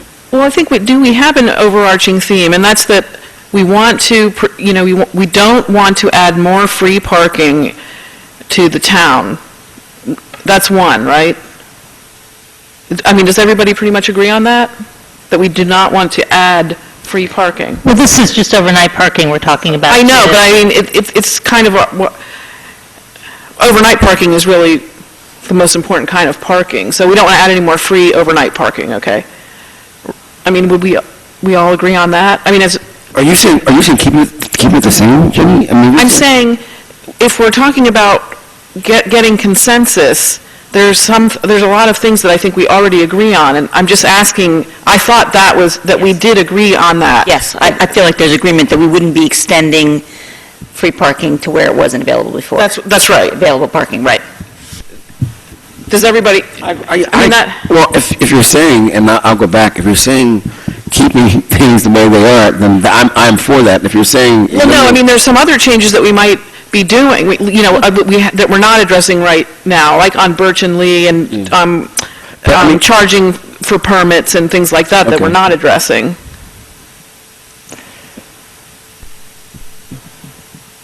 Okay. I'd like to point out that we've spent a great deal of our time and a great deal of staff time on this, and it doesn't appear to me that we're any closer to consensus than we were a couple of months ago. It's a difficult problem, and I would suggest that maybe we simply take what we have with the old borough and the old township and say we live with it for the time being, and just set this aside. Well, what about, I mean, I think doing that, but then some of the things maybe are less controversial, like harmonizing the hours that you've done here, right? And the definitions of overnight and things like that. We had done work on that previously. That's not in this recommendation. That would come after we cleanup. Essentially, this is a cleanup of the map to remove all of the areas that we know are not permit eligible. And then the next step would be to look at the hours, the definition of overnight, which is the hours, and the criteria. Do we want to limit the number of residential units per property that qualify? All of those other issues. This was really to just try to narrow down the focus. We know we have the Jackson Witherspoon neighborhood. What is our other core neighborhood or areas within Princeton that we need to focus on? And then how can we harmonize those two? Okay. I guess the question I have as I'm hearing this is, what are we accomplishing if we're not changing anything? Why don't we just leave things exactly the way they are in the books? I mean, we haven't changed. I don't think we would have addressed Lee and Burke. Yeah, Leah. I mean, I think there's a few places that we probably have to address, and it might just be easier to come back with a suggestion on a few places and leave everything else the same. If you have, that may be just as easy. Just say what we're going to do for Lee, what we're going to do for Birch, and there's 2 other streets, and come back with 5 streets we might have to do something with and call it a day. If I'm not mistaken, when we get to 5 years out, if we haven't touched the ordinances, we can extend them. Is that true? Or is there something harder than that? I wish I knew it off the top of my head, but I don't. All right. Is Chief Sutter still here? Do you? Is Chief Sutter still awake? Barely. So a few months have passed since we last went through this. There were actually, I think Bernie and I probably would have supported no overnight parking anywhere in the municipality, just to make life simple. Am I recalling that correctly, Bernie? And maybe Patrick, would you have supported that? Correctly. Yeah, so Patrick was weighing it. We probably actually had 3 people, or maybe close to 3 people, who would have supported no overnight parking anywhere. Do you have a feeling now that you've been on the patrol here for a longer period of time? Would that be helpful? Can we blame it on you? I wish I had a definitive answer for you. I have a lot of discussions with the public, with our officers, and people are literally all over the map on this issue from my feedback, and no matter which way I could suggest to you to go, I know there's going to be, I know all the other arguments against it. The former borough, we did feel as if the no overnight parking, one of the reasons that we did that was for enforcement, law enforcement, that we felt that the benefits and it, to me, whether it's just my perspective, that made sense to me. I think there are situations in the current makeup of the, geographically of the town where I'm not so confident of that solution. Like, give me an example of where that might be. Some of the things that come to mind are some of the outlying sections of the former township. I talked to a lot of residents that can't understand it or agree with having parking on the street prohibited. Don't understand. Overnight? Yeah, overnight. But most of those people have driveways, They don't do. They do. They do, and I have that exact conversation with them. They just feel they don't see the need or the reasoning behind it. And that's the argument that I get from them. So I know I'm not being much help to you, but those are the things that I'm hearing. I also want to make sure, because this is a complicated issue that we've all struggled with, but that we don't keep having the same conversation over and over again. So every time it comes to council, it would be good to have that feeling of progression. So I know that the idea of having it be a prohibition townwide was discussed, and there was not support for it. And so I think that was taken off the table. There was support for it. We compromised. Well, there wasn't enough support for it to have it be passed. I mean, unless there's been a sudden change of mind by folks. So I just don't, I think we were struggling, last time we went through this, we were struggling between the keeping things exactly the way it is right now, or doing adjustments to equalize where there's discrepancies on the same block with neighbors. And so maybe we just want to sort of go down the line and say where everybody is so that we have some direction, because I don't want to be having the staff run around in circles. I mean, I think this is a really great plan if we're going to be adjusting the borders a little bit, but if there's no appetite for that, I completely agree with Ms. Butler, we should get that out. So maybe we go down the line and... Can I ask a question about that, though? If we say we want them to stay exactly the way they are, we still need to change the ordinances to take out the language with borough and township and do the technical stuff, right? So that's an option, so it is an option to say that we want things to stay the way they are, and we want to introduce a new ordinance for parking. I don't think it is an option to leave, we still have to address Birch and Lee, right? Even if yes, so it's not exactly an option. We have to take a couple of township streets, and no matter what, Birch and Lee have to be addressed. Just because it's too hard to write out one ordinance that has different rules for those streets? Or, I mean, I just want to know the exact reason for that. Is just a challenge technically, or because we think that it's wrong to have those streets be... I think we may have an answer. Are you getting ready to answer that? I have a question. No, I think the issue of if we leave the borders the way they are right now, but the one issue, and really what kind of started the whole conversation was Birch and Lee, where they don't have to pay for overnight permits, and then people in the former borough on John Street did have to pay. And the terms were a little different. In the former borough, they could have one permit.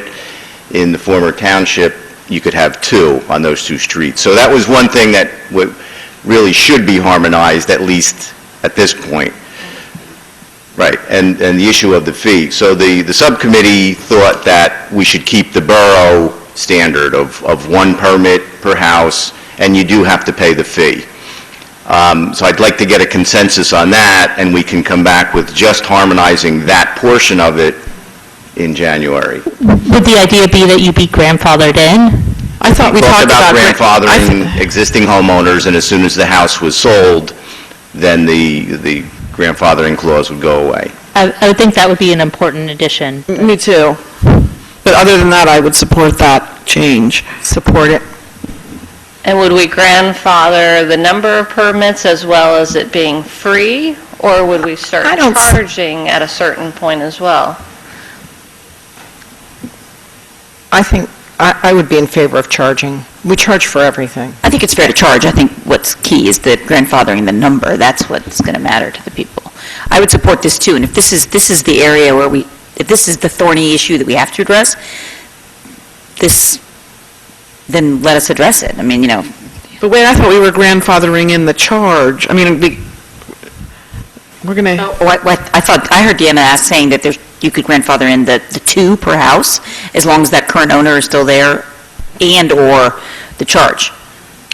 Or no, the lack of a charge, the free. Right. And I'm saying that I think it's fair to ask them now to pay, as we're harmonizing like their neighbors are paying, but maybe we do grandfather in the number since people have been relying on those. Jenny, I think one of the things we've heard a lot of complaints about is that, you know, people in the former borough are paying, people in the former township aren't. It's a there fairness is a issue. desire for some... Right, okay, that sounds good to me, that we grandfather the number, but we start charging. My suggestion would be that if we're talking about grandfathering, we're basically saying that we're not comfortable with the greater restriction. And so I would actually suggest instead of the grandfathering, we reconcile up. What I mean by that is that for the entire area that we consider to be one area, if we're not comfortable taking the people that currently have 2 permits down to 1, then we take the people that have 1 and allow them to go up to 2 if they want it, and we charge everybody the same amount. I don't think there's not enough space on the There's not enough street. space for that. Well, actually, wait a second, the permits are not tied to space in front of your home. You can park within a couple blocks of your home if you can't park on your own street. Isn't In the that correct? former township, you can. In the former borough, it had to be on the street in which you reside. So if we then put them under the borough rules, then it would have to be on the street they reside. I think the grandfathering is a really ugly solution, and it creates problems for enforcement.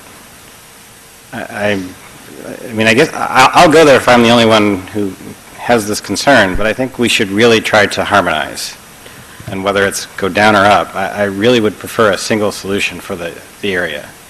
Well, I think that, there are just varying factors. If we really want to keep the limits, I agree grandfathering isn't perfect, but it's better than, it's just a gradual change, and so it makes it easier to accomplish what we want to accomplish.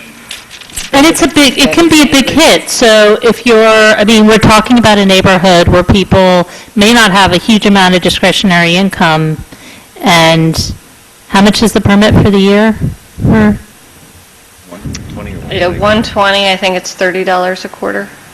So if it's 120 and you have 2 cars, then it's 240, right? And I think we should just be sensitive to putting that on, and it's not an expense people have been used to. So I think we are being sensitive, but their neighbors are paying it. And if we don't make a decision, I mean, maybe for 2 cars, just charge them 120 for the 2 cars or whatever it is, but we've got to move forward. And what we hear repeatedly is that, why do they get it and we don't? Well, one reason also is the proximity, location, location, location. So, the township streets are a little bit farther out. I think we should harmonize them. Wait, now I lost my train of thought. But it seems like, this makes sense, and I'm saying the former borders made some sense too, because they were based on location. And so grandfathering it in acknowledges that, although we're gradually changing it to be the same. Can I interrupt with another wrinkle, that the former township also had an exemption for the daytime time limits for parking? So they did not have to adhere for the 2-hour time limits if they had the overnight permit. Right, and, for the same reason, I think just the farther away you go from town, the less need there was for those kinds of limits, and so that's why they were more free in the township. Well, it's something we might want to decouple also, and so maybe you'd be required to get 2 permits, and so you'd get an overnight permit, and then if you wanted to have a daytime permit too, you'd need another permit. I don't know, maybe everybody's going to want to have both, and so it's not worth doing that. Talk about separating it, and we wanted to start with the easy one first. Okay. All right, so let's go back to the question that was posed to us, which was for these permits, do we feel like there should be any sort of grandfathering? And then we can discuss what that would be. Yeah, I think there should be grandfathering. Do people feel I agree. I don't, but I seem to be in the minority. I feel like we're failing a test of consolidation by having this conversation. And my sense from Ms. Butler is you also are not in favor of the grandfathering? I'll compromise. And I will too. I'm not going to... Compromise, I just am like, let's make a decision and go. Well, we're trying. Okay, so if we wanted to grandfather, do we want to grandfather in terms of the number of permits? So if you live in the former township, you should be allowed to have 2 permits? Yes. Yes. Number of permits, yes. Yes, all right. And then what about in terms of it being free? Do we want to grandfather the free piece of it? they should pay the same. I do want to grandfather that also. Okay, so there's, I think they should pay the same as their neighbors. okay, That's so a signal. Jenny is a yes, we should do that. Does everybody else feel like they should be charged? Yes, okay. So there's some direction, at least on that piece, so. We're out of here before. Will grandfather. We really. The two, but they'll be charged the same. Ask us again in 10 minutes. And then, do you also want to deal with the daytime piece of it also, or does that need to be dealt with also?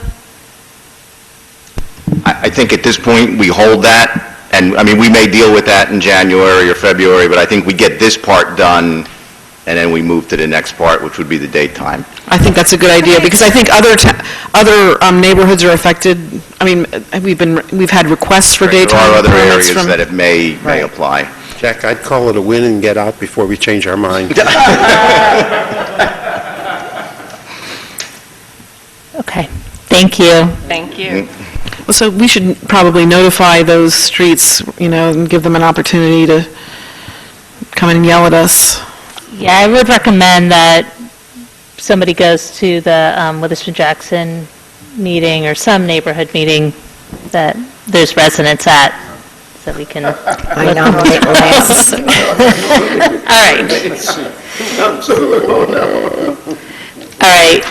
right. Why don't we go to, we'll come back at the very end and do reports, just so that we can get through some of these ordinance introductions. I think I asked at the agenda meeting, but now I can't remember, Trishka, about this first ordinance. Is this something that Heather and I would need to recuse on?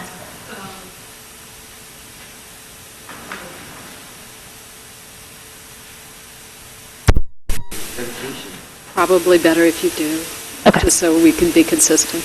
Okay, all right. I'm going to turn the meeting over to Bernie then. You ready to take over?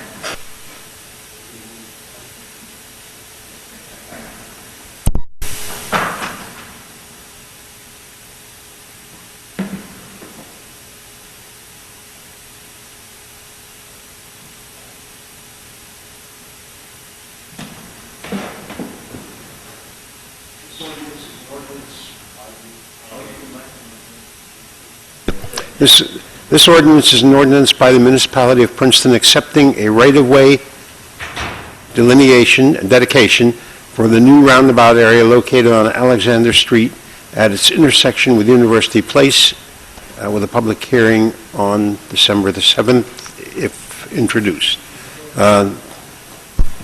Jack, are you going to take us through this one? Yeah, this is, basically, there's 3 parcels of land that the municipality would become part of the right-of-way of Alexander. It's the 3 parcels highlighted in the burnt orange there. It's as part of the right-of-way. Currently, it's part of university property. They'd be dedicating it to the municipality. So, for what, is our right-of-way that goes with the University Place road marked out, or is it just the road? The current right-of-way would be the solid lines. Basically, it's just a cross. Now, you have the roundabout with the circle, there was some additional right-of-way required. I mean, because that looks really narrow. Aren't our rights-of-way usually wider? No, that's the standard the right-of-way. normal size? Actually, Alexander is even a little bit wider than normal. And University Place? That's what I was really asking about. Yeah, that's standard. It's actually probably a little wider than, standard is 50 feet in a residential, that's a little bit wider than that. What's the purpose of this? It's a municipal road, so all municipal roads would be within the municipal right-of-way. Okay, so what you're saying is right now the municipal road is not within the right-of-way? That orange portion of it is not, and that includes the sidewalk area. It's not just the pavement. It's an additional 10 feet outside of the pavement to incorporate the sidewalk. Utility poles, that type thing. So what, What, do you need a motion, or? Yeah, that's an ordinance to accept the property, and then I guess in a couple of weeks you would have the hearing. So moved.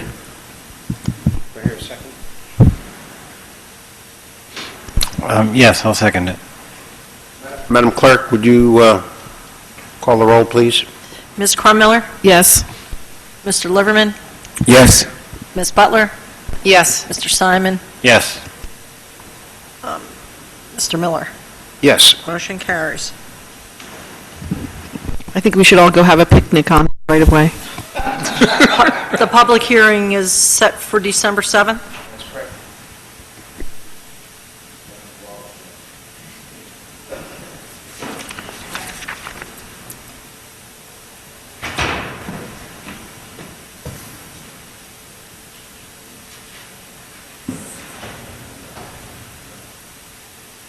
Thank you. Having done that most expeditiously, I turn it back to you. All right, I'll try to keep up your track record. Next is an ordinance by Princeton concerning designated bus stop locations on Bend Drive and amending the code of the Borough of Princeton, New Jersey, 1974. Is there a motion to introduce this ordinance? Second. It's moved by Mr. Miller and seconded by Mr. Simon. Are there any questions from council? I think there's no more public left, so Madam Clerk, please call the roll. Ms. Howard? Yes. Ms. Crummiller? Yes. Mr. Miller? Yes. Mr. Liverman? Yes. Ms. Butler? Yes. Mr. Simon? Yes. Motion carries. And the public hearing for this ordinance will be on December 7th, 2015. Next is an ordinance by Princeton concerning amusements and legalized games of chance, and amending the Code of the Borough of Princeton, New Jersey, 1974, and the Code of the Township of Princeton, New Jersey, 1968. I want to thank the Code Review Committee for their work on this ordinance, and is there a motion to introduce? So moved. Second. Moved by Ms. Crummiller and seconded by Ms. Butler. Any further comment? Madam Clerk, please read the roll. Ms. Howard? Yes. Ms. Crummiller? Yes. Mr. Miller? Yes. Mr. Liverman? Yes. Ms. Butler? Yes. Mr. Simon? Yes. Motion carries. And the ordinance is introduced, and the public hearing will be on December 7th, 2015. Next is an ordinance by Princeton repealing provisions relating to auctioneers in the Cable Television Committee of the Code of the Borough of Princeton, New Jersey, 1974, and the Code of the Township of Princeton, New Jersey, 1968. Is there a motion to introduce? So moved. Second. It's moved by Ms. Butler and seconded by Mr. Miller. Any other comments or questions? Yes, I just want to make one comment. Although we are repealing the Cable TV Committee, we are making it a committee of council. We don't want it to fall off the radar for negotiating purposes, so it will have to be populated probably by the person serving as the liaison to the Cable TV Committee. And has someone conveyed this to the cable? Not yet. Okay. I'm sure they're watching from home. Okay. Madam Clerk, please call the roll. Ms. Howard? Yes. Excuse me, Ms. Crummiller? Yes. Mr. Miller? Yes. Mr. Liverman? Yes. Ms. Butler? Yes. Mr. Simon? Yes. Motion carries.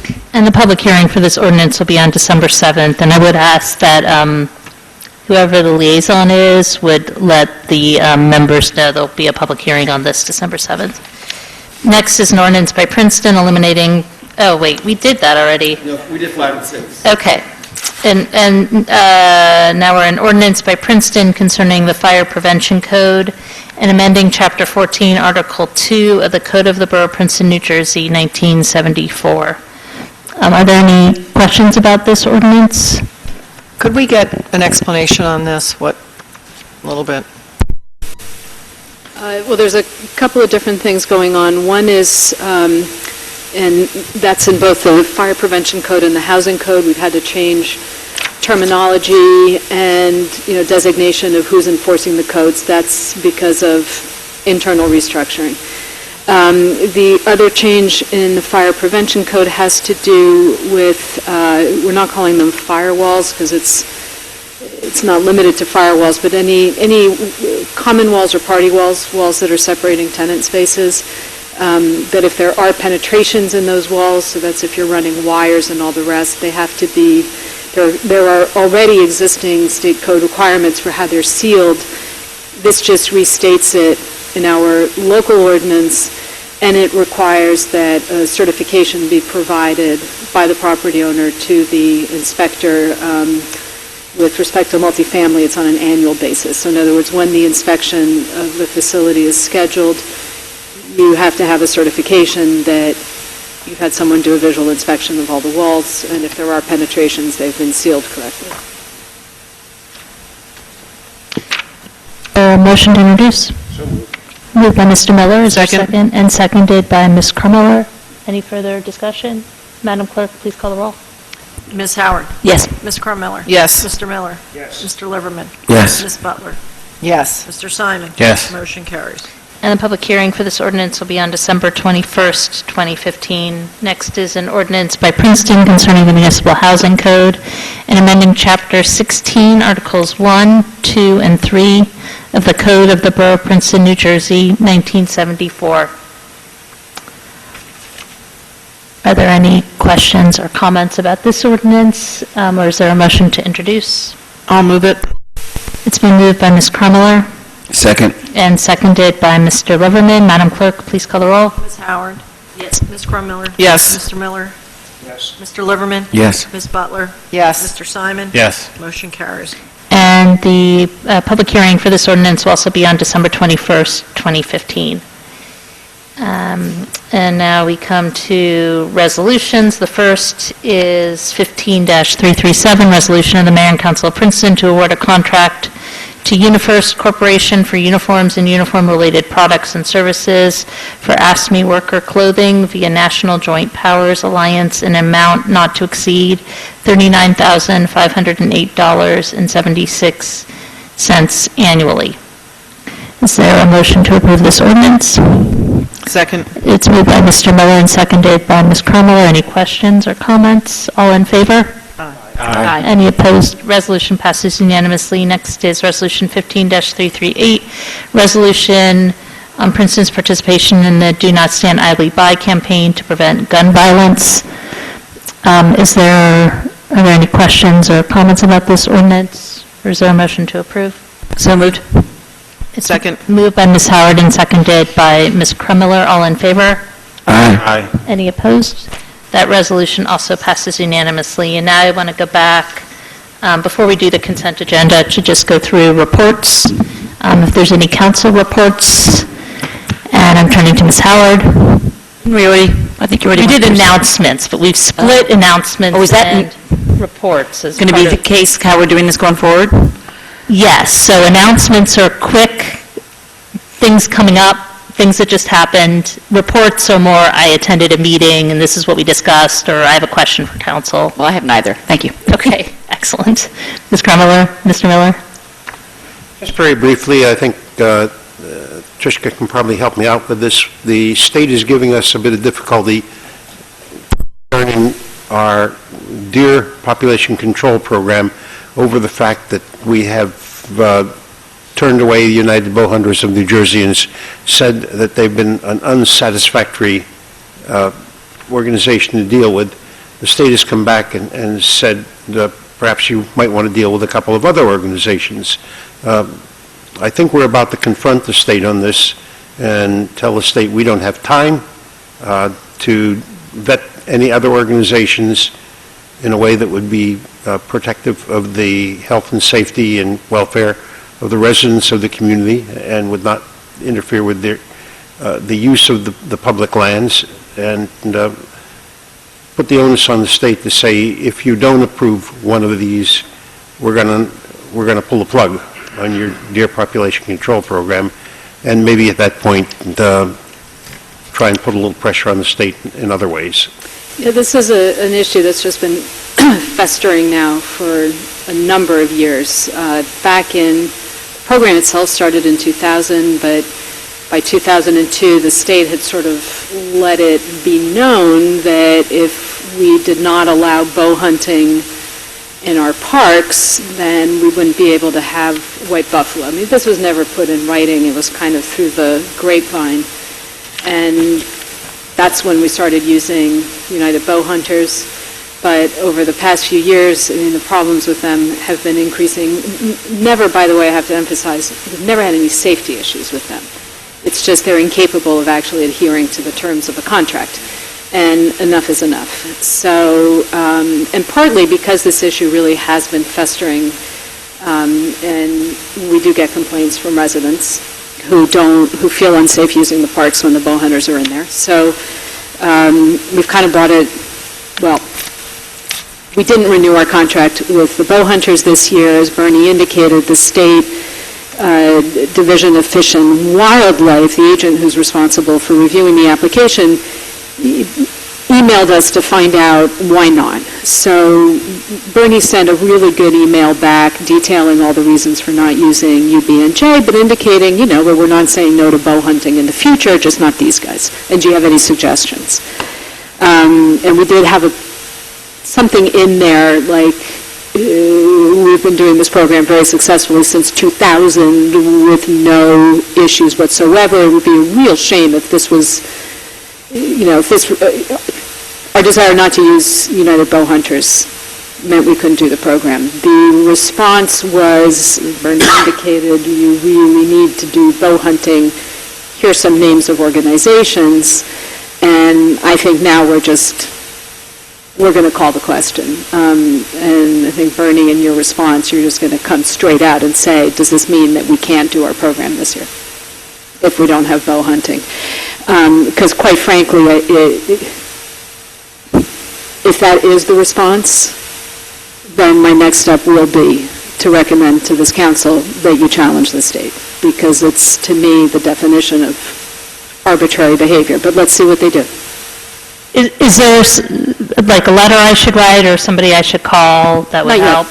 Okay. No, but thank you, Mayor. We're taking this step by step, but I think we're calling the question. We're calling the question, and let's see what the state does, and we'll come back to you with further reports. I think almost every year where we've gone in this program, I've complained about the fact that our program has been held hostage by the state on the issue of bow hunting. And I think we finally had it with United Bow Hunters. They have not lived up to the terms of the contract. We've advised the state that in some detail, and the state came back and said, if you don't like United Bow Hunters, how about these guys? Well, we really don't have time to go through new bow hunting organizations in time to get our program underway. And if the state's going to stand in our way, then I think it's time for them to say so and let us deal with it in other ways. Yeah. But, and again, I think these organizations are worth looking into for next year. You should at least pursue and get the information, but there's no time this year. Okay. Thank you. Mr. Liberman? No reports. Ms. Butler? Nope. Mr. Diamond? No reports. Okay, I apologize. I have a lot of long reports, and I'll try to get through them as quickly as possible. Quick one, I just wanted to let everybody know that Dolores Williams got the Customer Service Award, so everybody should congratulate her, and she looked very great in her tiara today, so that was good. Okay, so one question I had, and I circulated this to council earlier today. There's a group I signed up for after the recommendation from Human Services called Cities United for Immigration Action, and they're putting together an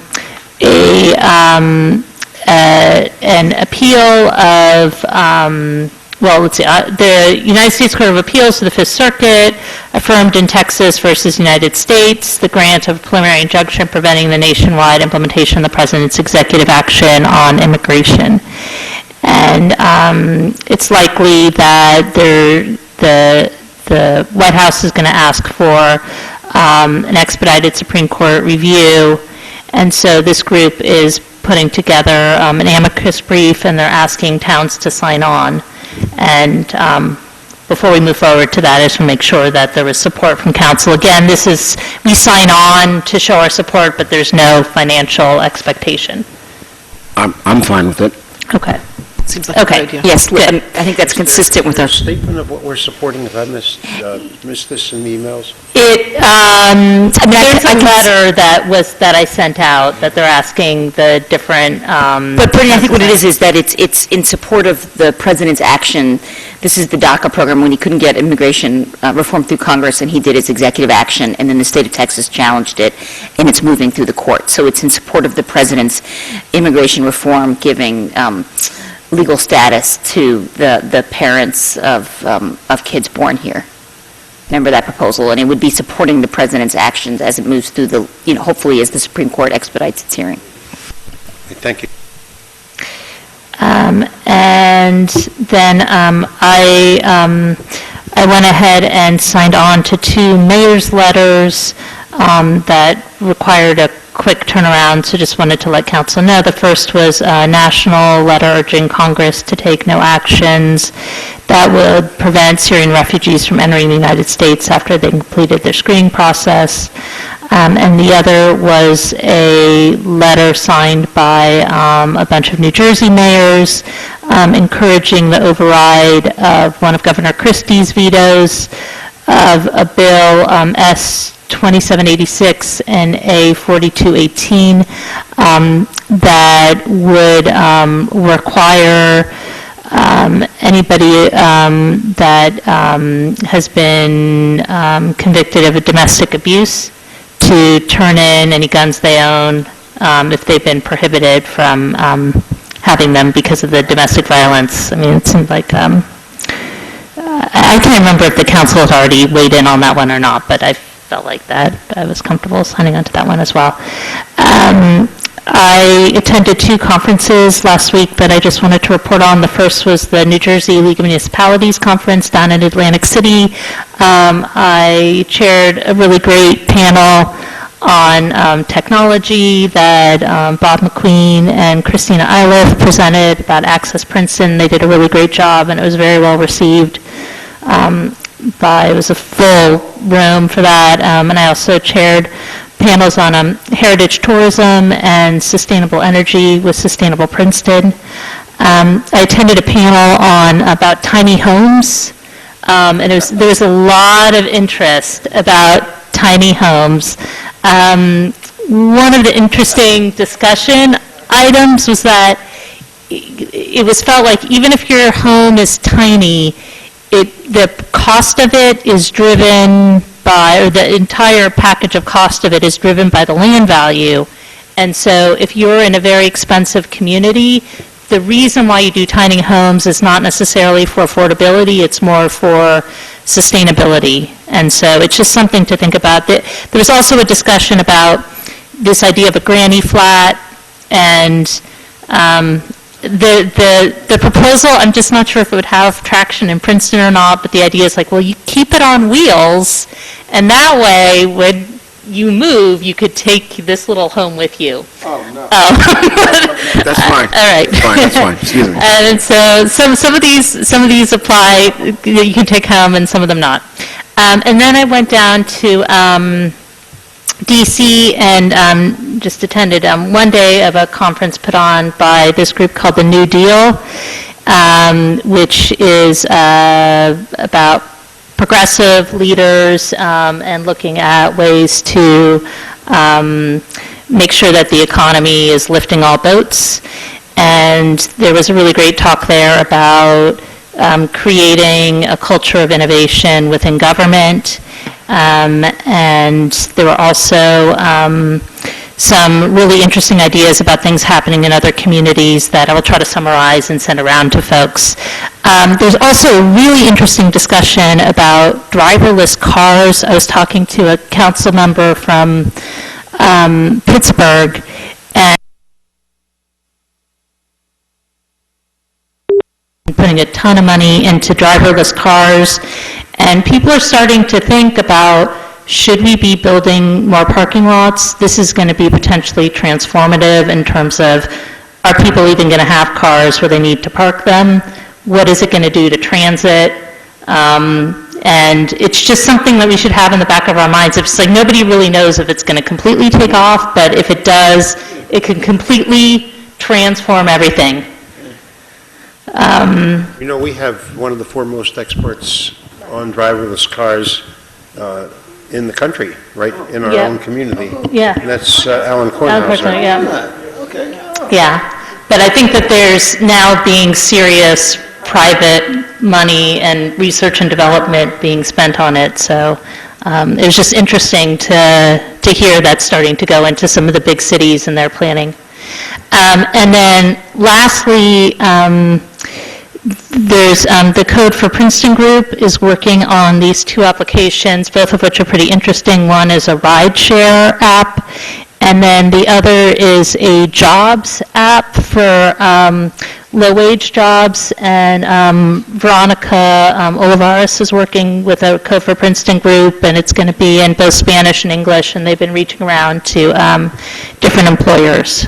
So I just wanted that to be on everybody's radar. Okay. Well, our jobs probably qualify too. Okay. Are there any staff reports? Any staff reports, Bob? Yeah, Bob Huff. I got one thing. You have to use the mic.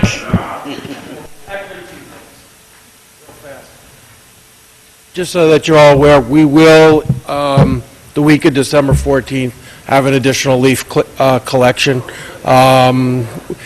In particular, Section 1, the northeast corner. So if you get any phone calls from anyone up there, yes, we will be doing something. But the other thing is, because he won't mention it, but last week at the League of Municipalities, our own Mr. Kaiser was recognized by the Society of Municipal Engineers for, it was, I guess, sort of a president's lifetime, well, a couple things award, plus distinguished service, because he'd been in charge of the program that does the awards for municipal engineering projects for the last 14 years.